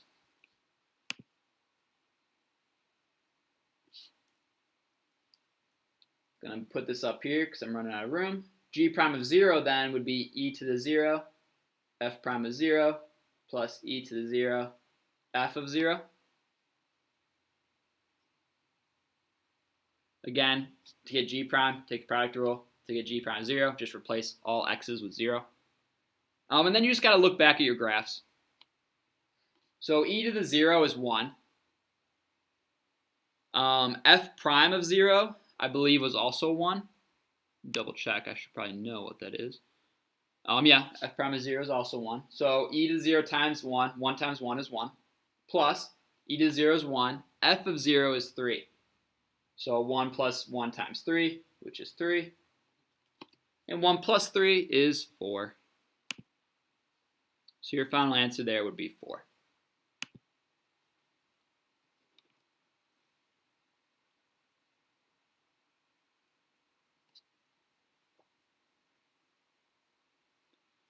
Okay, guys, any questions you have? I know that was a lot of stuff going on there. Anything you need to be reiterated?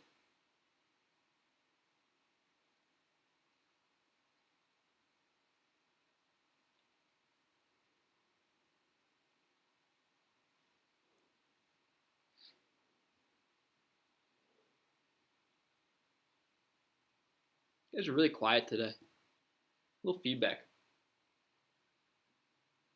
Worries me. It means either like you're completely zoned out because it's too easy, which would be I'd be okay with that, or this is really complicated and you're struggling with it, or you're panicking. I don't know what to think of it.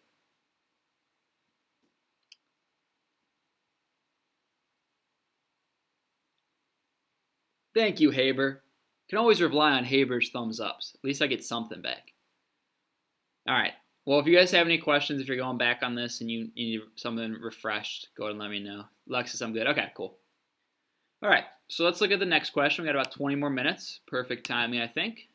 So guys, go ahead and go to question 2. Thank you, Jasmine. Good. I'm going to flip this page over here. Let's look at 2. Make sure I'm in line with the camera.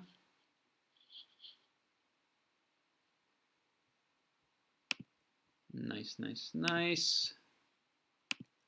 Go to my face and my screen.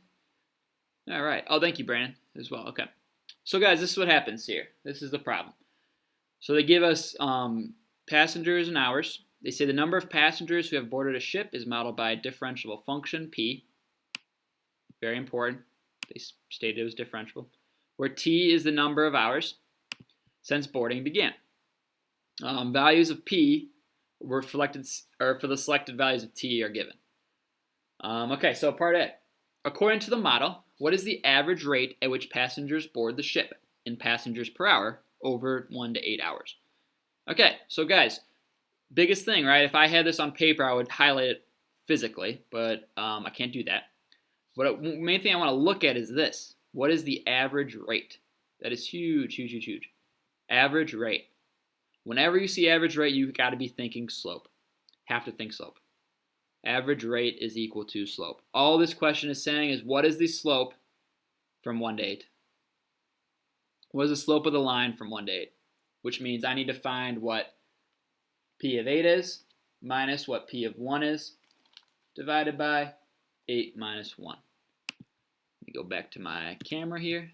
That's all I'm looking for. If they give this to you on a test, please don't overthink it. Please, please, please. These are gimme questions is what I like to call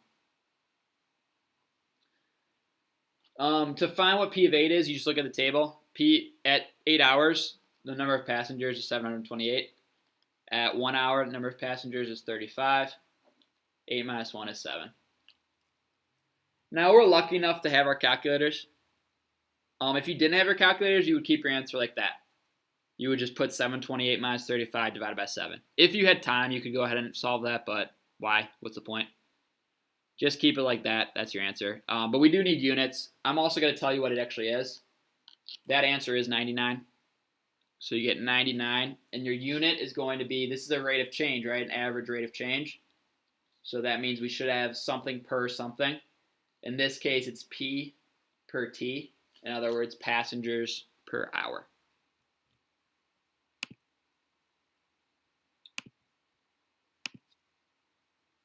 So an average rate of change is the rate of change. You think, people per minute, passengers per hour, feet per second, that kind of stuff with rates of change.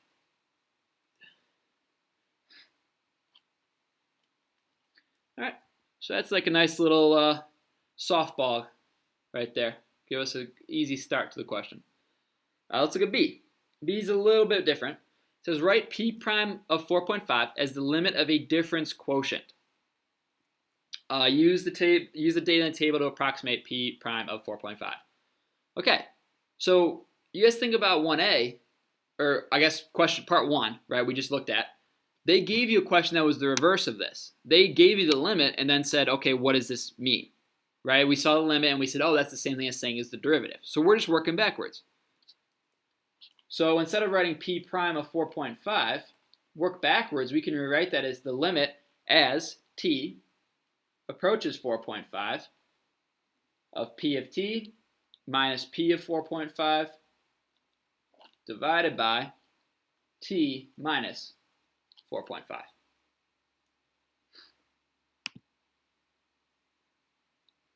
Again, just working backwards from part 1. So you can see that this T is going to get closer and closer to 4.5. The closer and closer average rates of change we take gives us a instantaneous rate of change. In other words, the closer the secant line gets to the tangent line, the better approximation we have. And that's exactly what a limit is saying.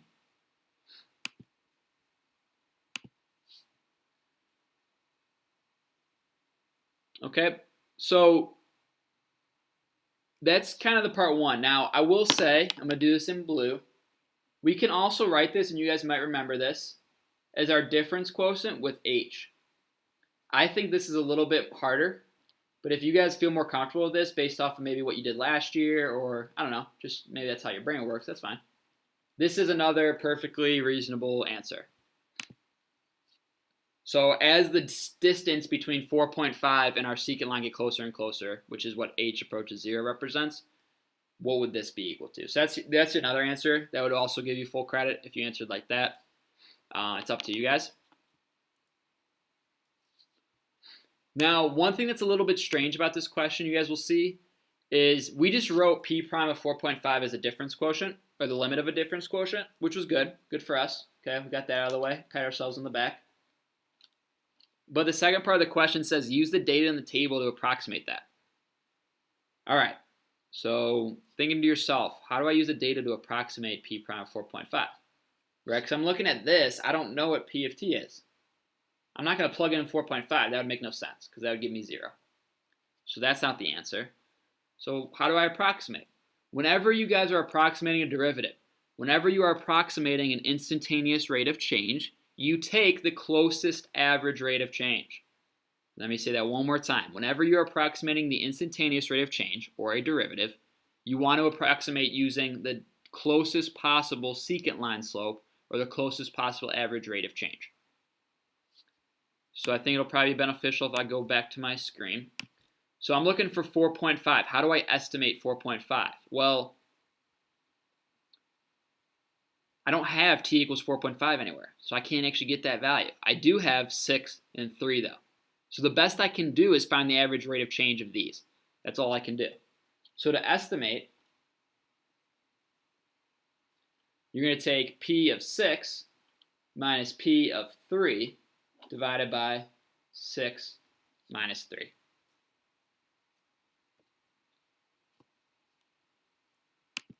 So again, the key word here, let me go back to my screen. The key word that kind of shows you this is the technique you want to use is approximate. Whenever you see the word approximate.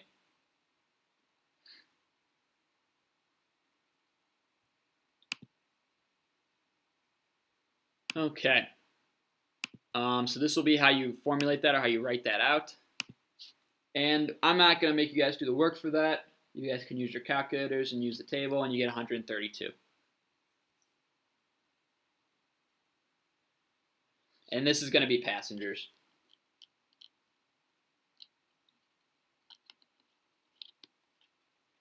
$132 passengers.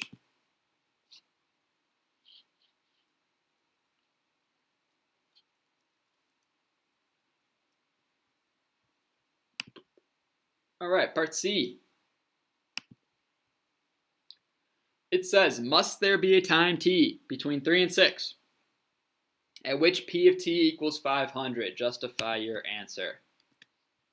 All right.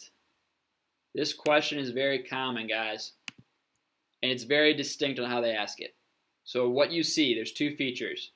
You see a interval, and you see a function value. Whenever you see an interval and a function value, I want your brains to immediately go to intermediate value theorem. And also, this word's kind of big too. Must there be a time? Saying, must there be a time between 3 and 6 where 500 is a passenger number? Okay, so we got to be thinking intermediate value theorem. If I can prove two things, if I can prove that this function is continuous, number one, and I can prove that 500 is between p of 3 and p of 6, then by definition of the intermediate value theorem, yes, there must be a time. So I got to make those proofs. So first proof, the easy one, is I need to find what p of 3 is and what p of 6 is. Okay, p of 3 is 204, p of 6 is 600. That's given to us in the table. I don't think I need to tell you guys how to find that. Sorry, keep forgetting to change. So you guys can see my work. That's all I'm showing. And then what I like to do is say, based off of that, p of 3 is less than 500, which is less than p of 6. So that's step one. Put that in blue. Step one. Step two is we got to show, is this continuous? Well, in the question, I remember when I was reading the question, I told you guys, P is differentiable. They tell us that. They say the function P of t is differentiable. If you guys remember, any function that is differentiable is also continuous. So all I have to write is, because it's differentiable, P is also continuous. So P is differentiable, so P is continuous.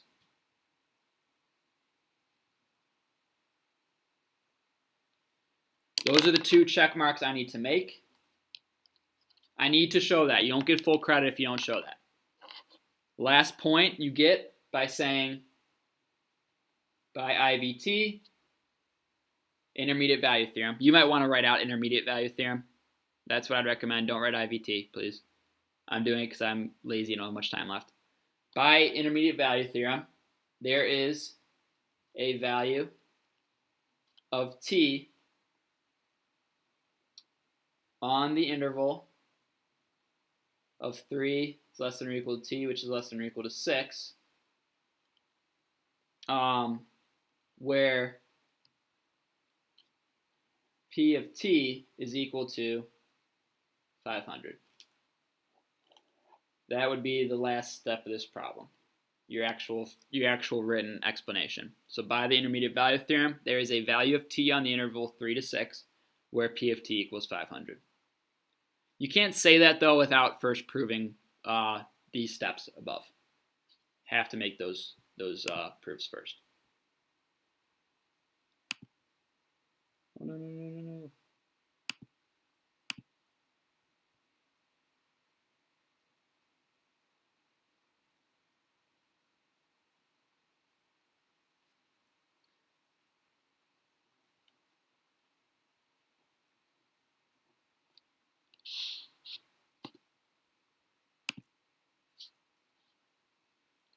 Okay, last question. They give you this function, g of t equals 120t times the square root of t. They say represents the total number of gallons of water used by passengers on the ship. That's what this function represents. The interval is 0 to 8. What we want to find is g prime of 4. So if I need to find g prime of 4, I can't do that unless I find g prime of t. So first I need to take the derivative. Just like the last question, to find the derivative, I'm going to use, well, actually, you don't have to. Don't have to do that. But I want to. I'm going to use product rule, just as good practice. Okay, so I'm going to use product rule, and I'm going to take the first, 120t, times the derivative of the second, which is 1/2 t to the negative 1/2, plus the derivative of the first times the second. You can rewrite this middle, or this term right here, obviously. I'm not going to do that quite yet, but which means g prime of 4 is equal to 120 times 4 times 1/2 4 to the negative 1/2 plus 120 times the square root of 4.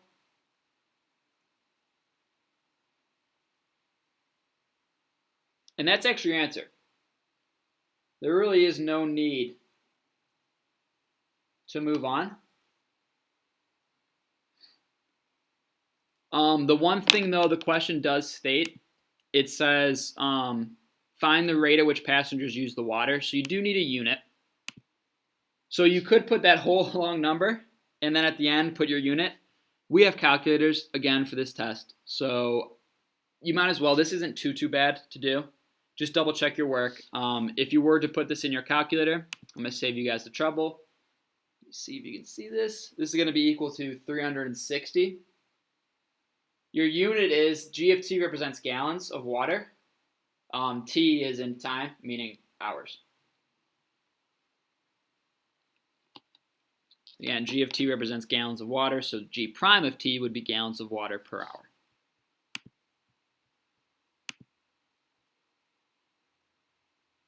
So it'd be, your final answer is 360 gallons per hour. All right, a lot of talking for Mr. Harris.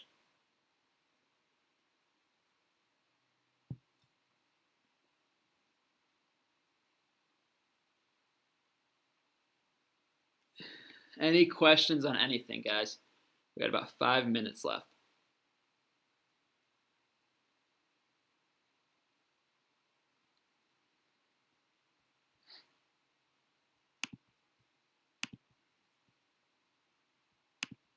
Anything I can help you guys out with further?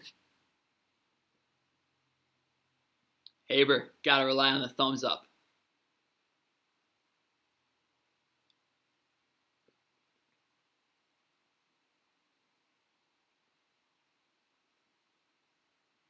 And if you guys are good, then you're good to go. Stream is over. Hope you guys have a fantastic day. It was good to have everyone back.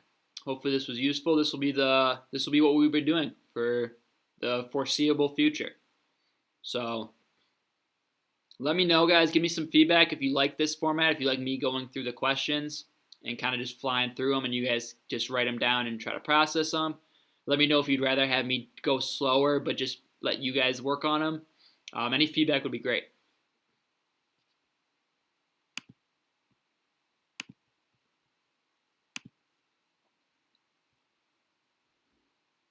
Hope you guys have a great day. I will see you Calculus AB kids on Wednesday.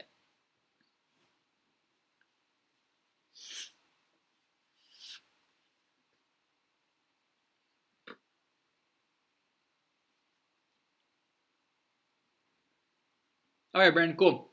You too. Thank you. Thanks for the feedback. Appreciate it.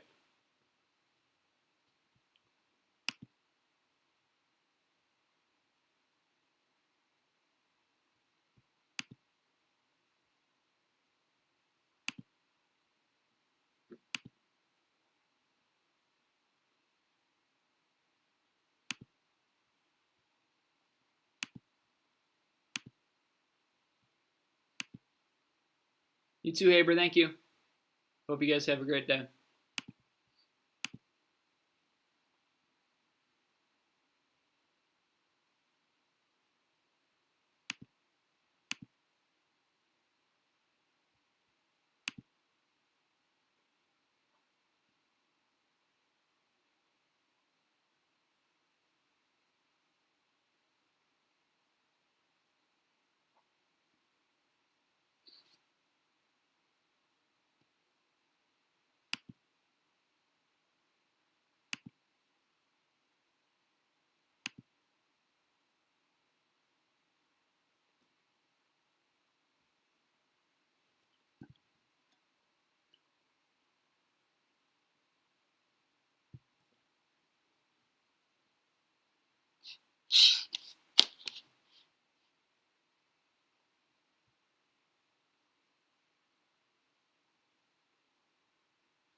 All right, algebra. Let me show you my face. I know you guys missed my face, so let me put this on me.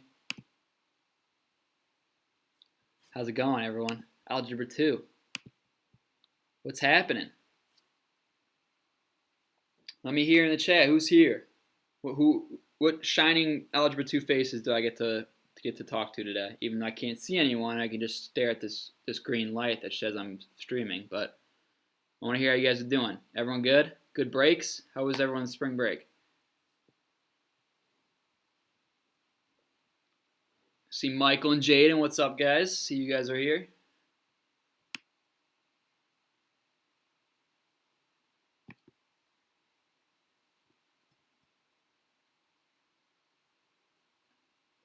Digidio. All right. That's what I'm talking about.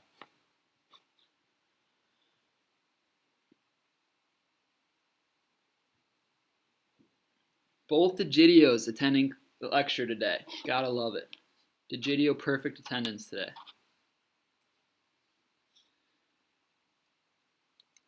Digidio, I noticed, I don't want to like mention any names or anything, but like I noticed ever since we've been quarantined, my car hasn't been dented.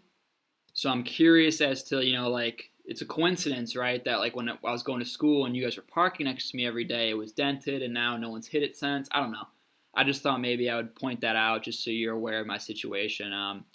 Just seems a little bit coincidental, but I'm not going to accuse you of anything. Just no dents in my car. So, might have something to do with it that I don't drive it and it's in my garage. But still, just saying.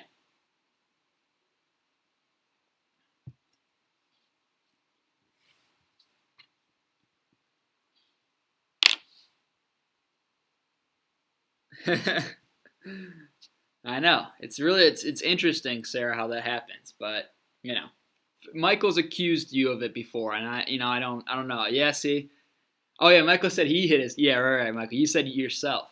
See, Michael, I think you're just trying to. I don't know what your ploy is here. I think you want me to accuse you and then take me to court, and then maybe you can countersue me for the damages. That's what I think your plan is. I think you have a scheme, but I know it wasn't you, Michael, because you're just such a good driver. That's why, Michael.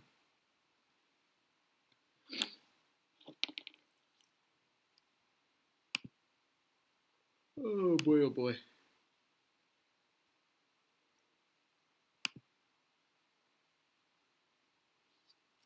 So did everyone have good breaks? Everyone have a good Easter?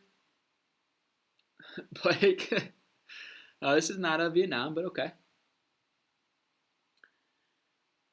Anyone have any stories over spring break? Anything they want to share? Do anything fun? Any cool quarantine fun?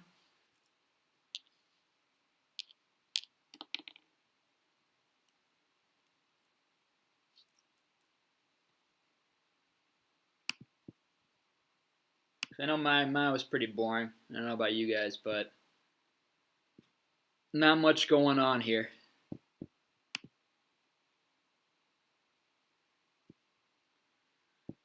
All right. Switch my screen here.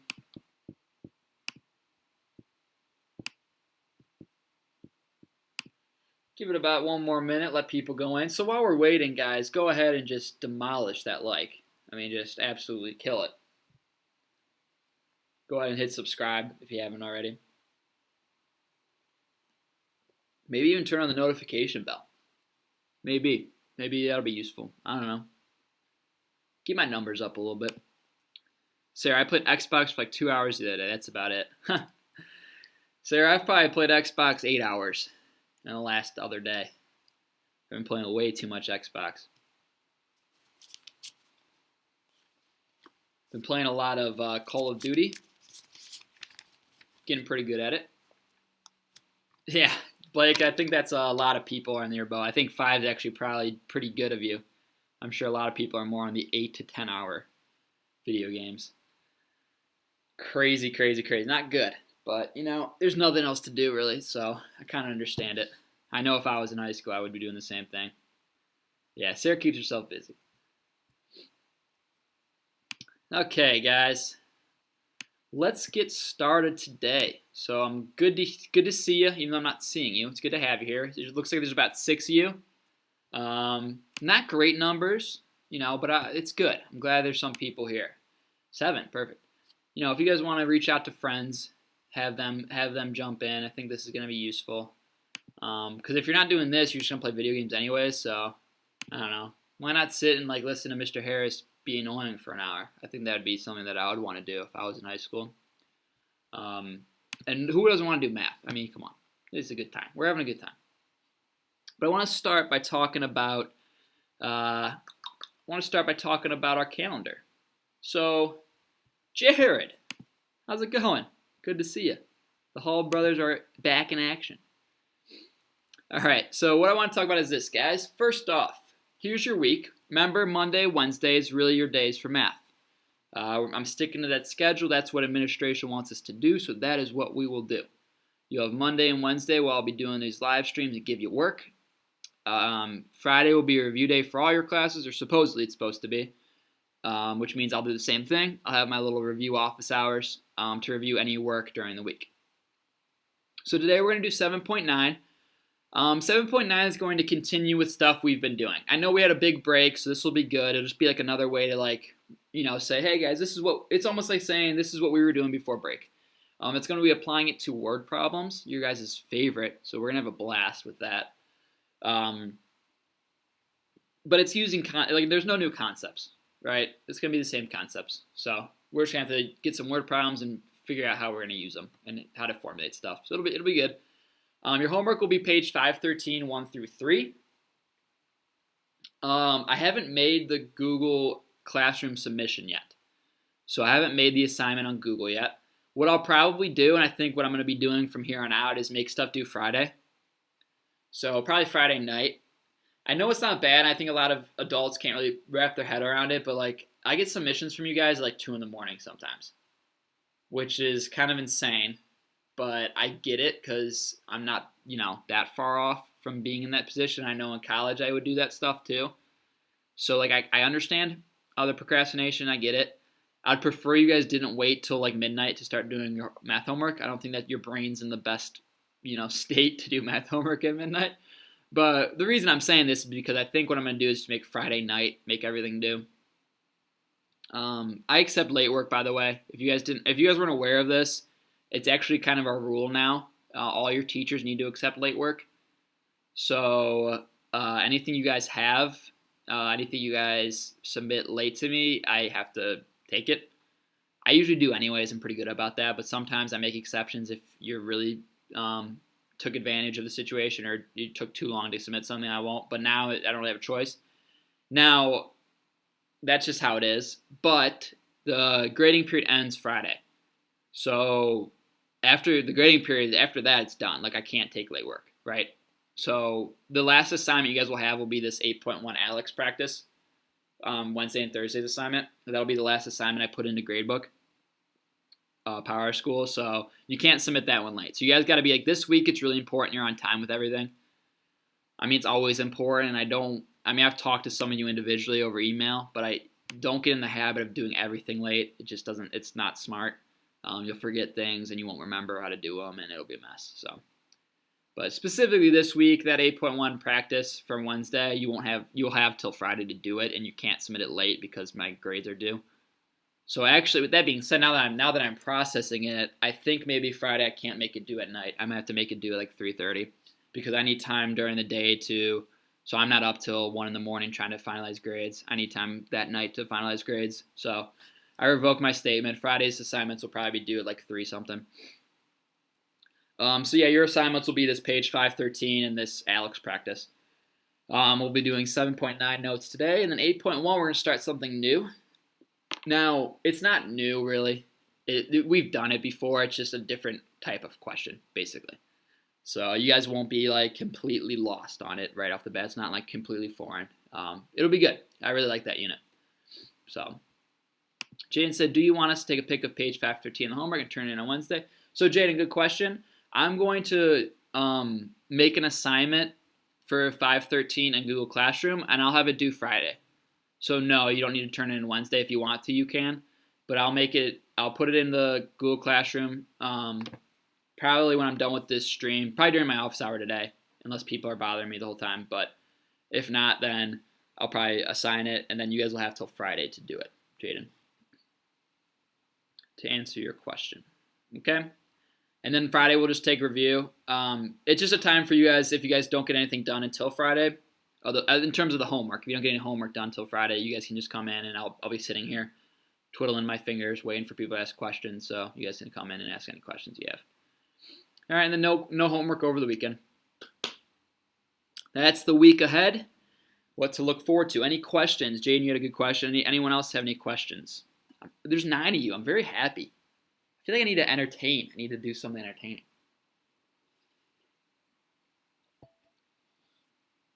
Keep you guys engaged. I thought for sure that I would be seeing like 2 people by now. So I'm really actually happy that I still have 9 people who are participating and actively engaging in this. Oh, by the way, you guys probably already saw this, but your grades are different now. Your grading is now like the grading scale. It was emailed out to you. I'm not going to go through all the details, but I think your parents got an email and you guys probably got an email how grades are changing. So it's, I think essentially 80 to 100 is an A, 60 to 80 is a B, maybe, and like 40 to 60 is a C. I think that's what it is. I'm pretty sure. So you can't really fail or get a D, from my understanding, for this semester and next semester. Or sorry, for this quarter and next quarter. Which I'm sure a lot of you are like, "Oh, that's awesome." Well, that worried me because I was like, that means no one's going to be participating or showing up. I wasn't sure. But I don't know. Maybe not. So I'm happy. Sarah, will there be a test? Great question. No, there will not be a test. Trust me, I thought about it. The only thing that might happen, Sarah, is I might give you an Alex assignment that's like just a big review. So I'm not going to call it a test because it's not going to be a test, but it'll just be like a review of a bunch of different topics. That's my only other plan. Testing online, we don't have anything that's really conducive to it. Alex is the most conducive to testing, but you guys kind of know I don't love Alex. I think it's very useful for certain types of questions, but there's a lot of questions that are poorly worded and aren't useful. So I try to not give like actual exams on Alex. Good question though. And if there is a test, I'll let you know ahead of time. I won't just like throw one on you like randomly 1 week and just be like, hey, you guys get tests, suck it. You know, I'll try to give you a little bit of a heads up and give you a format of what will happen, but doubtful. The answer is doubtful. Animal Crossing straight. I don't get that game, Michael. I don't get it. I gotta be honest. I remember Tanis. I don't know if Tanis is in here right now, but how you doing, Tanis? I remember he kept saying Animal Crossing, and I genuinely was interested. I looked into it, and I was like, it's just not for me. It seemed really boring. I'm sure that probably offended some people, so please don't take offense to that. But for my opinion, it seemed kind of boring. I was like, I don't really understand what the point of it was, but maybe I'm just stupid. So no Animal Crossing. I'll do a Rocket League stream. How about that? That'd be more up my alley. Egg Day was the worst event ever. I don't know what Egg Day was. I'm assuming it had something to do with Animal Crossing and people, I don't know, laying eggs. I don't know. It seemed like the entire premise of the game was fishing, and I don't know, that didn't seem too much of a draw for me, but hey, to each his own, right? Can you do a COD stream? I think it'd be really funny, but I wouldn't be able to ever do that. I'm not in the position to ever stream. I think it'd be really funny, though. And also, I'd probably get too mad. I'd throw a controller through the screen, Blake, and like break it in my stream or something. Pokemon. So I've heard good things about Pokemon. I heard that was a good game, but okay. Let me go to my book. So guys, go ahead and turn to page 509. This is gonna be 7.8. So I'll title my notes here 7.8. And you guys can just title it just like it says up here, using exponential and logarithmic functions.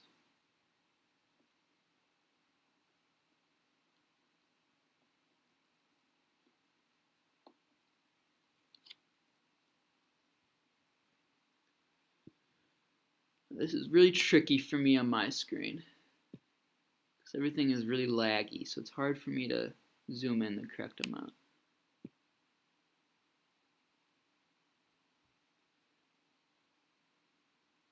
All right, I'm going to have Sarah DeGidio read out loud to the class, okay?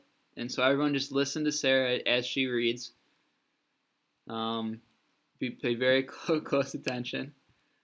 I'm going to have someone just just email me like a audio clip of them reading pages so I can just play it during my lecture. Keep this as realistic as possible. You guys know I get tired of talking, so this setup is horrible for me. I have to talk way too much.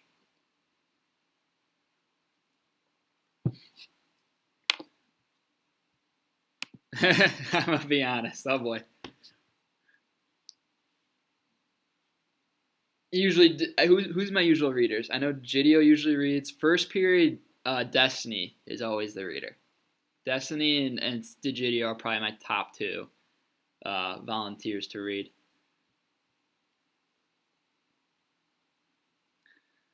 Sarah kind of zoned out. What page? Page 509, guys. Yeah, I couldn't tell you, Tanis, about that. I don't know. I will say the Animal Crossing is a pretty cool. It looks good. It's a very appealing game, like looks wise. I've never played either one of them, but I think they did a good job with like graphics at least. Okay, so everyone should be on 509. Let's take a look at this. So let's kind of just talk. I'll talk. I mean, you're not going to talk, but I'll talk about what we were doing previously. So when I say the word exponential, close your eyes. Think about what that might be. I'd say logarithmic. Things should be flooding into your heads. What should you be thinking about? All right, so very first things first. You know, we took this long break from spring break, so stuff goes in one ear out the other. Let's have a little conversation. Exponentials and logarithmics, how do they relate to each other? Well, Mr. Harris, they're inverses. Exactly, guys, they're inverses of one another. And exponential and logarithmic functions are inverses, meaning that the x's and y's are just switched. So if you have an exponential function that's y equals e to the x, then your logarithmic would be x equals e to the y. You just switch the x and y values. Now, we rewrote exponentials as logarithms. So we spent a lot of time rewriting exponentials into logarithms, and vice versa, writing logarithms into exponentials. So we had a whole unit on that. We're working with those.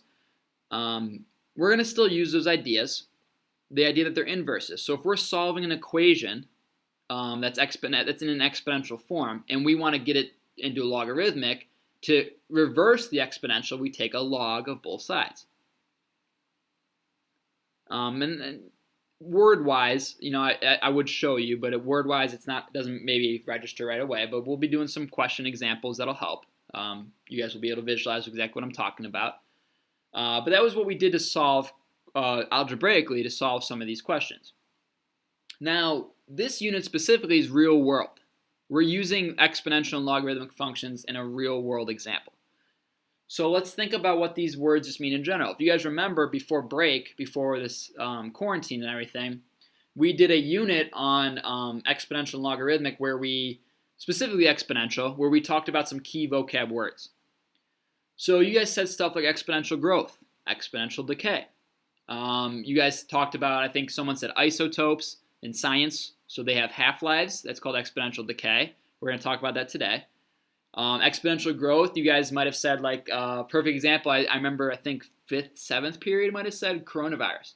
It's a perfect example. It's messed up, but it's a perfect example of an exponential growth, right? One guy ate a bat, everyone's got it. That's pretty much how it grew, right? And it just kept growing quickly. It went 1 to 2 to 7 to 20 to, a million or whatever it's at now. So that's what we call exponential growth. It's growing rapidly paced. I remember, I think Tanis was actually the one who said rapid was a synonym, a rapid growth. Okay, a rapid decay would be the same thing, right? It's rapidly decaying, so it's decaying at a rapid rate. Okay, so logarithmics, again, you want to think of these pretty interchangeably. Logarithms are just the opposite. So exponentials, if you guys look at the graph, and I can, you know what I should do? Hold up. Yeah, gotta love this setup. Like an exponential, all right, we have like a graph here. I'll even extend it. Our exponential looks something like this. All right, that black line there. So essentially what's happening, right, is it's growing very slowly at first, and then bam, rapidly it shoots up. So that's kind of like my example. Like you're you have one bunny or two bunnies, and they have kids, and they have more kids and more kids and more kids. So it starts off like goes 2 to 4 to 6, and slowly, and then eventually it just ramps up, and they start, a million turns into 7 million, stuff like that. A logarithm is a little bit different. Logarithm we're used to seeing is this kind of graph. So a logarithm graph, you see that it starts rapid. It's like a rapid increase. So right off the bat, it's like bam, bam, bam, bam. And then eventually it kind of levels out. So eventually it's not growing as fast.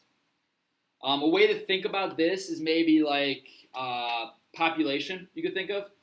So an example would be like if you guys have a population of, I don't know, tigers in a jungle. They're thriving. They have all the resources they need. They're they're eating well. They have no predators. Nothing's killing them. They are just having babies and just their population's growing, right? So eventually there's going to be a point where they can't get any higher. Okay, let me actually go back because I think now I can actually show you my back to the whiteboard, right? So it's not going to necessarily be below 0. It would probably be like up here somewhere, right, in real life. But it's going to grow rapidly because they're eating, they're having babies, they're having a great life. Eventually, though, they're going to run out of resources. Okay, they're going to eat all the animals they can eat. They're going to consume everything. There's no food left. So eventually, there's going to get to a point where they can only have so much of their population because you can't have infinite lions or tigers. I think I said tigers in the jungle. Eventually, there's got to be what we call a threshold. Also known, you guys might have heard this actually in one of your science classes, called a carrying capacity. This is an example of a carrying capacity. So it just means like it's maxed out. You can't get any higher than that. Just like people, like the Earth can only sustain so many people until eventually we run out of resources and gone. All right, so that's just a little background. Logarithms and exponentials, where these come from. Okay, and there's a lot of very reoccurring examples you guys will see, not only in this class, but in pre-calculus you'll see it, and then some of you go on to calculus and so on, right? You'll keep seeing these similar examples. All right. So, let's take a look back on 509. Okay, I want to actually talk about, let me switch my screen so you guys can see what's going on here. I do want to read this little piece because this is another perfect example. It says, the ancient footprints of, I'm going to mess this up, Acahualinca. Acahualinca? That sounds good. Discovered in Managua, Nicaragua, are believed to be the oldest human footprints in the world. That's crazy. Using carbon dating, scientists estimate these footprints are 6,000 years old. So that's a huge exponential decay idea, is carbon dating. The idea of carbon dating, this makes a lot of sense, is that certain, I guess I'm not a science guy as much, so I can't really use an exact word, but certain things decay over time, right? If I were to put out like a fruit, okay, if I put an apple outside, you're going to see it decay. It's going to slowly decay. If I were to put other minerals, I don't know, think of a mineral, put an ore or something, you might have, when it's young, it might be nice and fresh, but as years and years and years of weathering, erosion, things happen, it's going to start just naturally getting smaller and smaller and losing its value. That's what we call a half-life. That's the idea of carbon dating. So they use this idea of like, okay, well, we know what it should weigh or what it should look like at this certain point, and each half-life, it decays at this rate. So that's going to be an idea we're going to use today. It says scientists and researchers frequently use alternative forms of growth and decay formulas that you learn in lesson 7.1. All right. So I want you guys to actually write this down. These key concepts here. So I'm gonna switch over to my screen just so you can see what I'm gonna write down on my paper, and this is what I'd have you guys write down. So I would just make something that says exponential growth. Underline it however you want, and this is going to be the function we're going to use.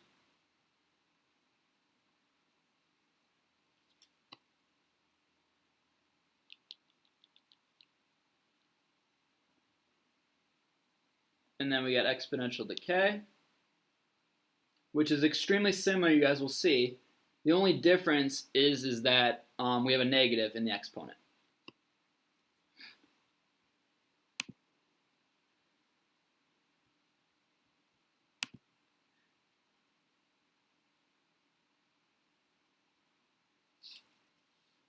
A couple key points. I think you guys might have had this in your notes already, but A is what we call the initial value. That's going to be really important to our word problems. T is just time. And then K is what we call a constant. It's going to be given to us. So the constant's just dependent on the substance. Like, for the exponential decay, it would be dependent on the substance, is what our K value is. And that's a K value that scientists have found, or just given to you. You may need to find it, but a lot of times you can find it pretty easily. So I actually want to ask you guys a question real quick. This is like a little challenge question. So I want an answer in the chat after I ask it. You guys look at these equations. Or I already told you the difference, right? And you have eyeballs, you can see. It's the negative. There's no negative up here, there's a negative right here. My question for you guys is, what does that do to the graph? What does that do to the graph? In other words, what is the transformation that is performed between exponential growth and decay? So in the chat, someone see what you guys think.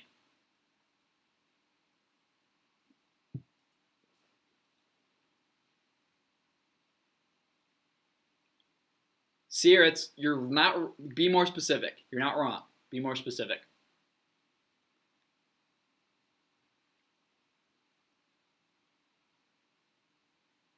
Jared, very close. I like where you're at. And also, let's try to think of a better word than flips.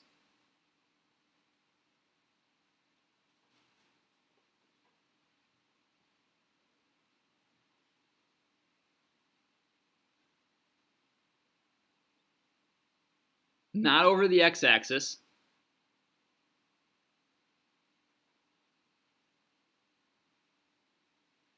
Reflects over the y. Very good, Tanis. It reflects it over the y-axis. So if I were to kind of give just a general sketch, because I don't know what this actual situation is, but this black line would be f of t equals a e to the kt. Yeah, exactly. Reflects. That's the number one. I want to see the reflects and then y-axis, right? So like this black line would represent exponential growth, right? You start off slow and you go forever. Exponential decay is going to be that reflected. So we're going to be taking this, and it's like we mirrored it over to the other side. I know you can't really see those, but the red is going to be the decay, right? Because you start off really, really high, like you got a ton of whatever, and then it slowly gets smaller and smaller and smaller as time increases. So the red is decay, the black is growth. And that's all it is. You're right, exactly. All it is just a reflection over the y-axis. Very, very good. Okay, so that was a nice little challenge. So let's look at a problem. Let's dive into one. So I want to do the real world example 1.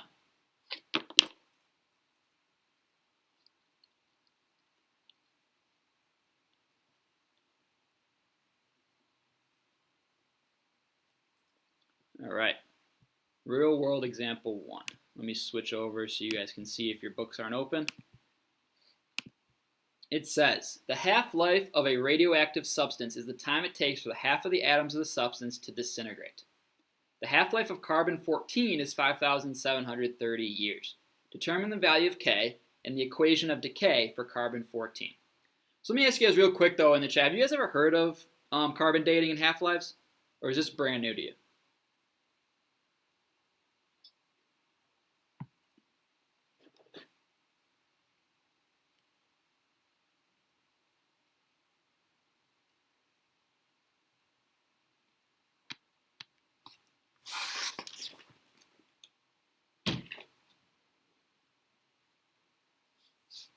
Sounds familiar? Okay. Because I'm not sure if they do I guess it would be chemistry maybe? I don't know what class you would do it in, maybe biology. So yeah, I mean, they do a pretty good explanation, but guys, whenever we talk about a half-life, if you ever hear me say half-life, or anyone say half-life, what it's just saying is for half of the atoms of a substance to disintegrate. It's just the time half of that to happen. So like if you have a material or a substance that's made out of a trillion atoms, I don't know what the actual number would be, right? The half-life would be when does it get to oh gosh, I shouldn't use a trillion. Let's say a million atoms. The half-life would just be when is it at 500,000 atoms. How long does it take to get 500,000 atoms? That would be the idea of a half-life. So we have a couple features. First of all, we know this. It's decay. Okay, if it's a half-life and we have a substance that's getting smaller, it's disintegrating. That's what we call decay. It's exponential decay. So we want to use y equals a e to the negative kt. So that's going to be the equation, the formula we're going to use. Let me go back to my camera here. Half-life is a series of you know what's really funny, Tana, is actually every time I say half-life, that's what I think about too. That's funny. Okay, so this is going to be your exponential decay formula. So let's start there. Now we have a couple pieces we know. Okay, so first of all, we know years. So we know t. T is going to be given to you. It's given to us as 5,730 years. We know that the substance disintegrates by half after that much years.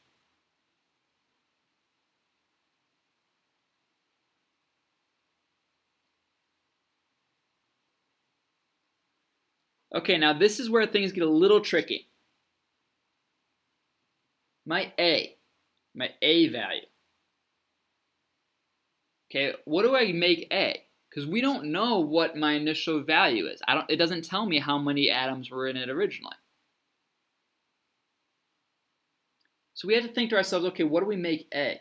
And in these problems, what we want to do is we can make A whatever we want. It doesn't matter. So I'm just going to say let A equal 1, and I'll show you why that makes sense in a second.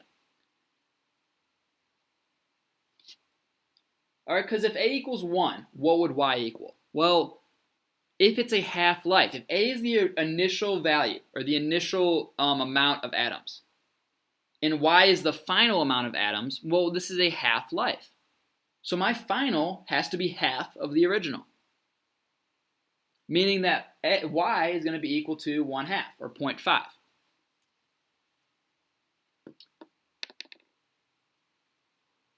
So you guys might be wondering now, okay, that might make sense, Mr. Harris, I get that, but I don't understand why you chose 1. I mean, there's not one atom. Well, let me ask you guys this. What if I would have made A equal 1,000,000? Y would have then been 500,000. If you were to solve your original equation, you would still end up with a half on one of the sides. So let me show you how the book does it. They say that your final value is a half of A. So they put that as, wait, let me see if you guys can see this. Hold on. Yeah, scroll down. So they say that Y is equal to 0.5A. Then we still have A. We don't know what it is exactly. E, we're looking for K. That's the point of the problem. And then our T is 5,730. So you guys can see in the book, this is what they have.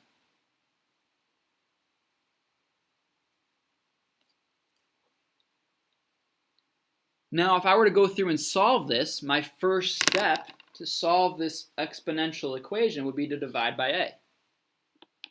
And what do you know? If I divide by A, these cancel and those cancel. So I'm left with 0.5 equals e to the negative 5,730 k. So moral of the story is this, guys. With half-life problems, A doesn't matter. Your initial value makes no difference because no matter what it is, you're always going to end with half of it. So your ratio or your proportion will always be 1/2. So whatever y is, whatever a is, if you divide them, it'll always end up to 0.5 anyways. So you can basically take that shortcut. You can just go directly to here. That's a nice thing about half-lives. Jaden, I put an 0.5 and an a there because my final product is going to be half of a. So whatever my initial value is, the final one will be half of that. To represent half of a, you multiply 1/2 times a. So now this is going to be a little bit of a review here. Moving on. I need to solve for k. So I need to get rid of this e. This e makes me mad. That's what's bothering me. To get rid of e, if you guys remember, there's a special kind of logarithm. It's called a natural log. So I'm going to take the natural log of 0.5. And then this side, I guess I'll just write it as natural log of e to the negative 5,730k.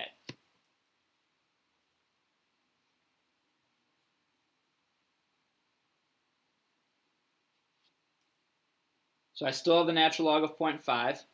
I can use now my rules of exponentials, which state that I can take my exponent inside the logarithm and put it out front. Meaning that negative 5,730k times the natural log of e is the same thing. If you guys were to put in your calculator natural log of e, that's equal to 1. So essentially I have negative 5,730k times 1. So I'm left with natural log of 0.5 equal to negative 5,730k.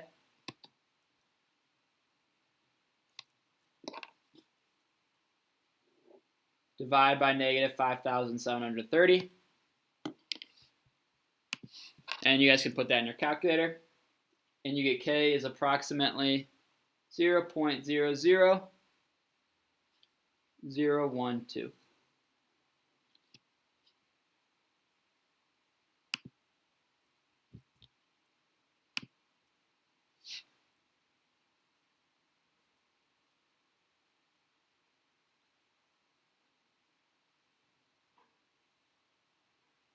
So that stuff we just did, all that algebra was review.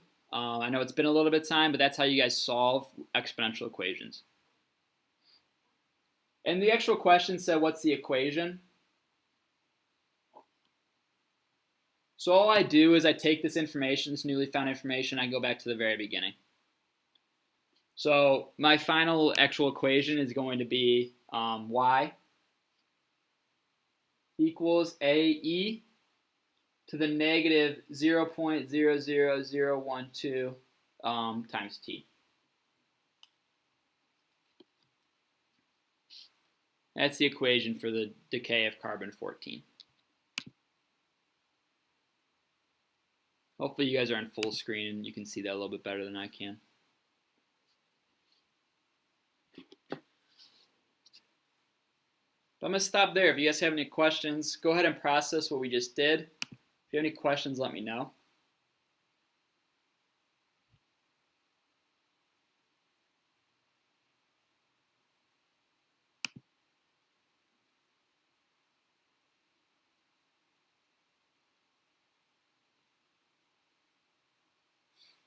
And if not, go ahead in the chat, just tell me, Mr. Harris, I'm good, or give me a thumbs up, something so I know.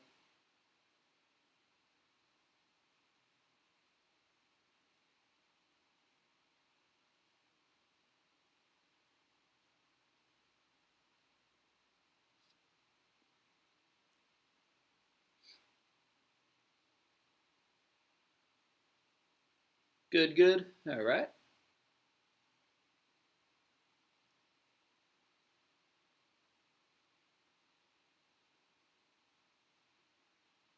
Cool. Thanks, guys. All right, so I don't want you to forget about this. That formula we just wrote down there, we're going to need that. So if you guys have that, circle it. We're going to use it for the next problem. Oh, wait, hold on. Jaden just asked a question. Can you re-explain the last part with natural log of 5 equals 5,730? I'm assuming you meant equals 5,730k. This part? I'm guessing, Jaden. So at this part, all I did was to get. I'm solving for k. That was the point of the question. It said to solve for k. So I just divided by negative 5,730.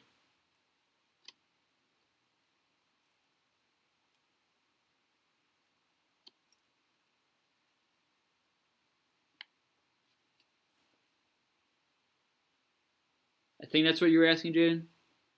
Yes. Okay. Cool. All right.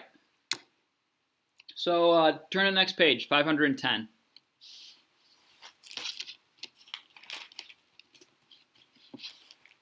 This is going to be question 2. Let me make sure I have.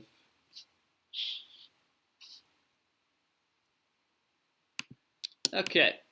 So let me go to my book so you guys can see. All right. So now we're saying, now that we have a value for K for carbon-14, so we found what that constant value is, we can actually date fossils. So a paleontologist examining the bones of a prehistoric animal estimates that they contain 2% as much carbon-14 as they would have contained when the animal was alive. The question A, so 2A, is asking us how long ago did the animal live? So first things first, we know this formula, y equals AE to the negative 0.0012 T. That represents carbon-14. That's the decay formula for carbon-14.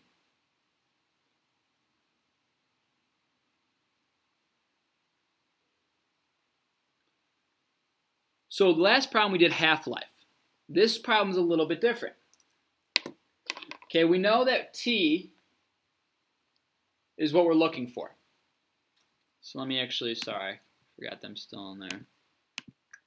So I know I'm looking for T. I have this formula, and the question wants to know what's the time. How long ago did the animal live? So I'm looking for T. I know that Y, it says, a paleontologist examining the bones estimates that they contain 2% as much carbon-14 as they would have contained when the animal was alive. So my final value should be 2% of my initial value. So if A is my initial value, my final value, Y, should be 2% of A, which we represent as 0.02 times A. One more time. It tells me that it's the bones of an animal is 2% as much carbon-14 as when they were alive. Well, when they were alive, that's my initial value, or my A. So my final value would be 2% of A, which we represent as 0.02 times A.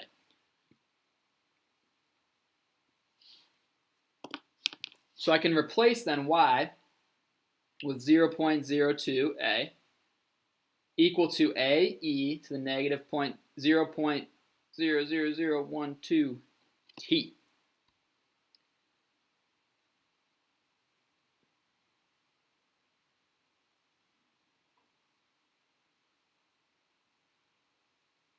Okay, and I'm going to challenge you guys to not use your books. Try to solve for T. So try to solve for T, and then try not to use your books. Try to do this on your own. This is the same process as we did with the problem before. And then in the chat, I want you guys to type your answer.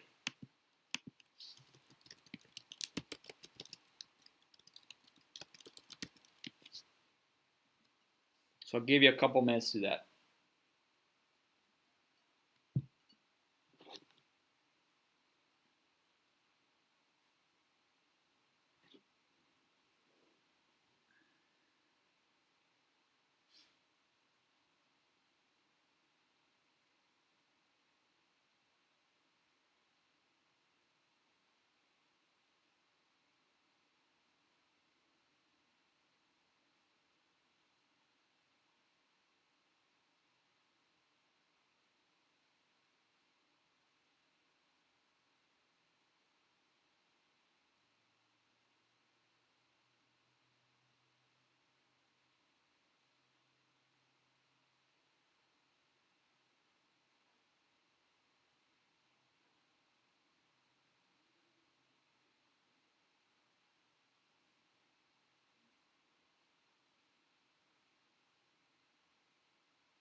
All right, so Sierra, I want you to be careful. The question asks, how long ago did the animal live?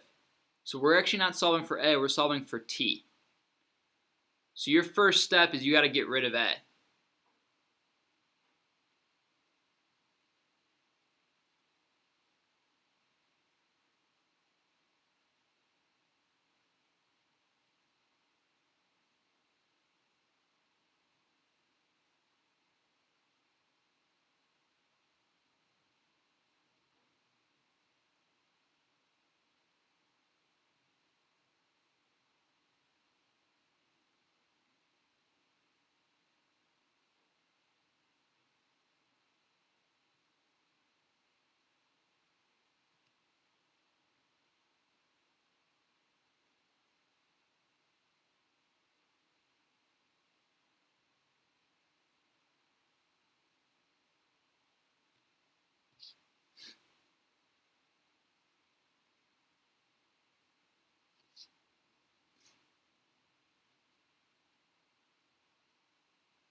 No problem, Sierra.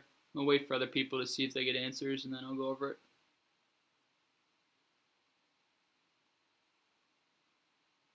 Yep. Very good, Sarah.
All right, guys, about 1 more minute.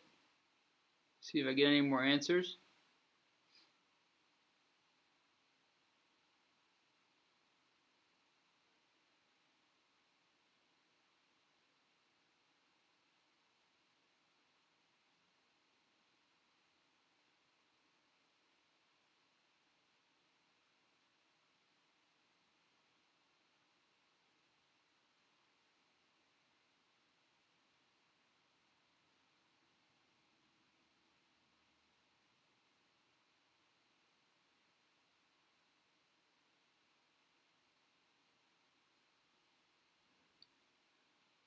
Okay, so let's take a look at this. So we got to this point. Now, again, you have to constantly be reminding yourselves what's the question asking. The question asks for how long ago did the animal live, meaning that the question is asking for T. What is T? Time. Time is telling us how long it lived. So we need to find T. All we're doing then is just solving this equation. Okay, first things first. We have an A on this side and an A on this side. Whenever you see an A on either side of the equation, we can get rid of it. To get rid of it, you just divide everything by A. So that's got to be your first step. 0.02 divided by A is 0.02. AE to the negative 0.00012t divided by A is just E to the negative, all that jazz, t. That's got to be your first step. If you didn't get that step, you weren't going to be able to solve this. So it's going to get it's very difficult because A just gets in the way after that. So you got to start by getting rid of anything you can get rid of, and to do that, you just divide by a. So I want to make this very clear in these problems, guys. Your initial value and your final value is always just a proportion. It's always a percent. Okay, it's always going to be a percent. It could be, in this case, it's 2%. It could be 5%. It could be 50%. I don't know. But what I want to make very clear is A really doesn't matter at all. A does not matter. You can essentially get rid of A. It doesn't affect the equation. What's really important is just that you understand the relationship between the final amount and the initial amount. And it's always going to be a percent represented as a decimal. So this is one way to write this. If you guys aren't comfortable with that, if that really confuses you, just skip it, skip this step, and just write it as 0.02 equals e to whatever. Because it tells you it's 2%, so you can just ignore a completely and just write what the percent is, equal to e to the kt. In this case, negative kt. All right, so if you're more comfortable with that, go ahead and do that. I'm okay with that. Now this is the exact same process as the last question we did. So I'm going to take the natural log of both sides.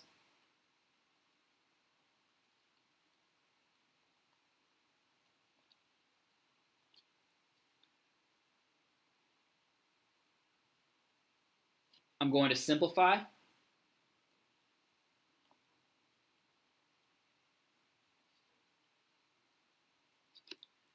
Remember the natural log of e to that power. You take that power, you bring it out front.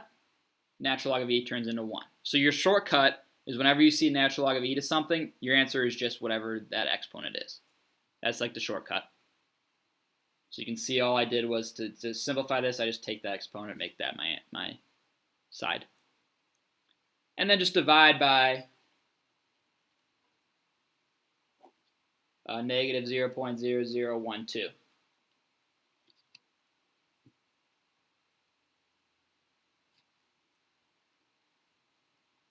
And like Digidio said, that ends up being 32,600 years.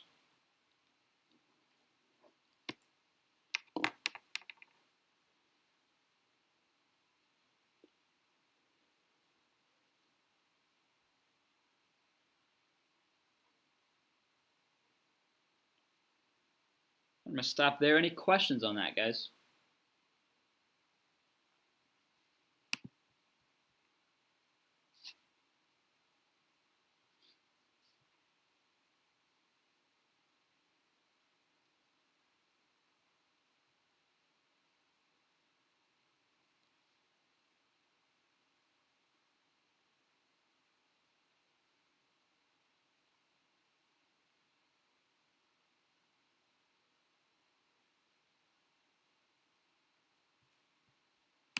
Good. Sierra and Jane, that cleared it up a little bit for you guys. That's good.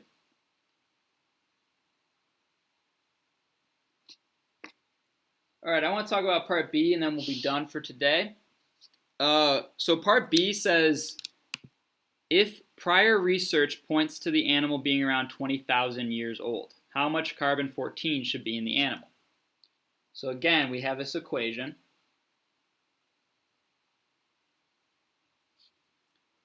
And then we have a t. So my question then is, if the animal is around for 20,000 years, okay, well then that means we know what t is. T is time. In this case, our t is 20,000. So I can rewrite this as y equals a e to the negative 0.00012 times 20,000.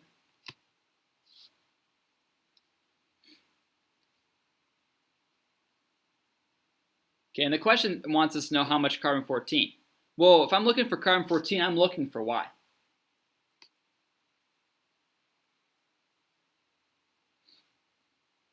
Now, this is, again, what I want you guys to realize. And in the book, you guys can see, I'll just show you what they do in the book. They just say, and I mentioned this before, they just say, well, let's just make a equal to 1. Because at the end of the day, a does not matter. All that matters is that y is going to be a proportion of a. And that proportion is found by taking this value, e to whatever. So they just let a equal to 1.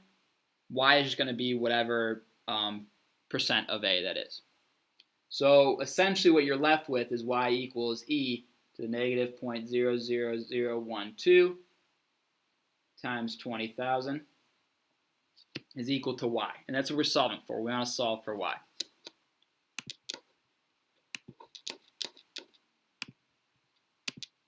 And you can just throw this into your calculator. So you go into Desmos, you plug in e to the negative 0.00012 times 20,000. And you get y equals 0.09, which is 9%.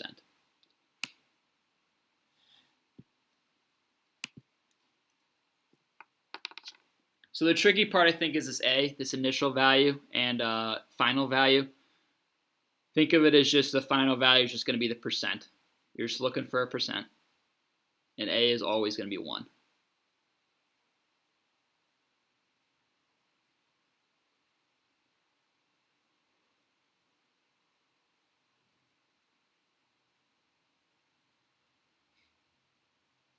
Okay. So any questions on that?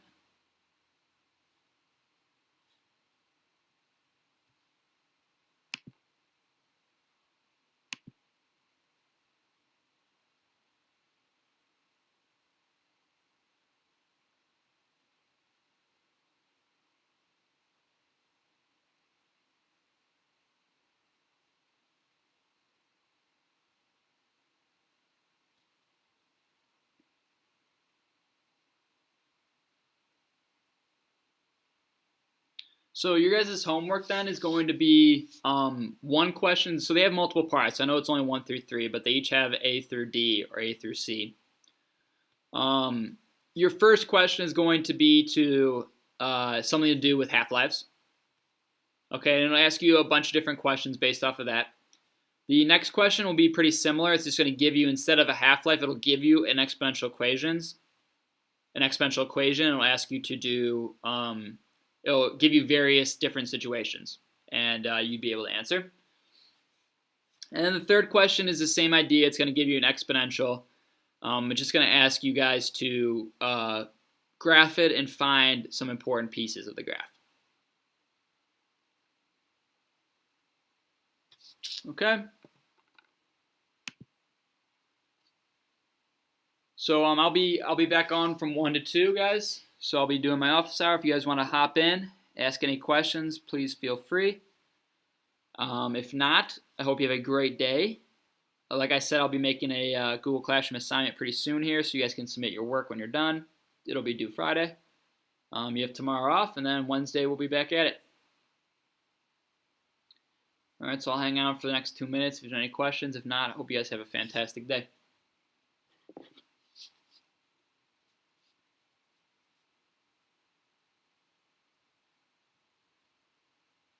Thank you, Michael. You too.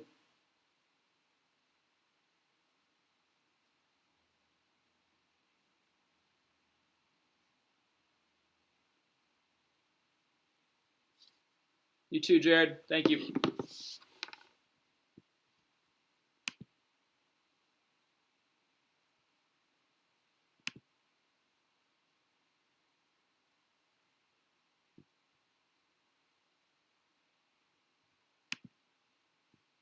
See you, Jaden.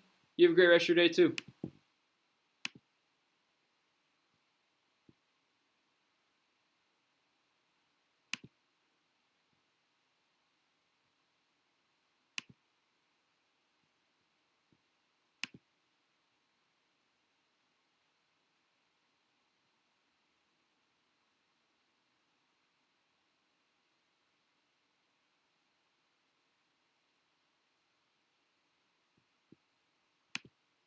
No problem, Sarah. Have a great day. Thanks for attending, guys.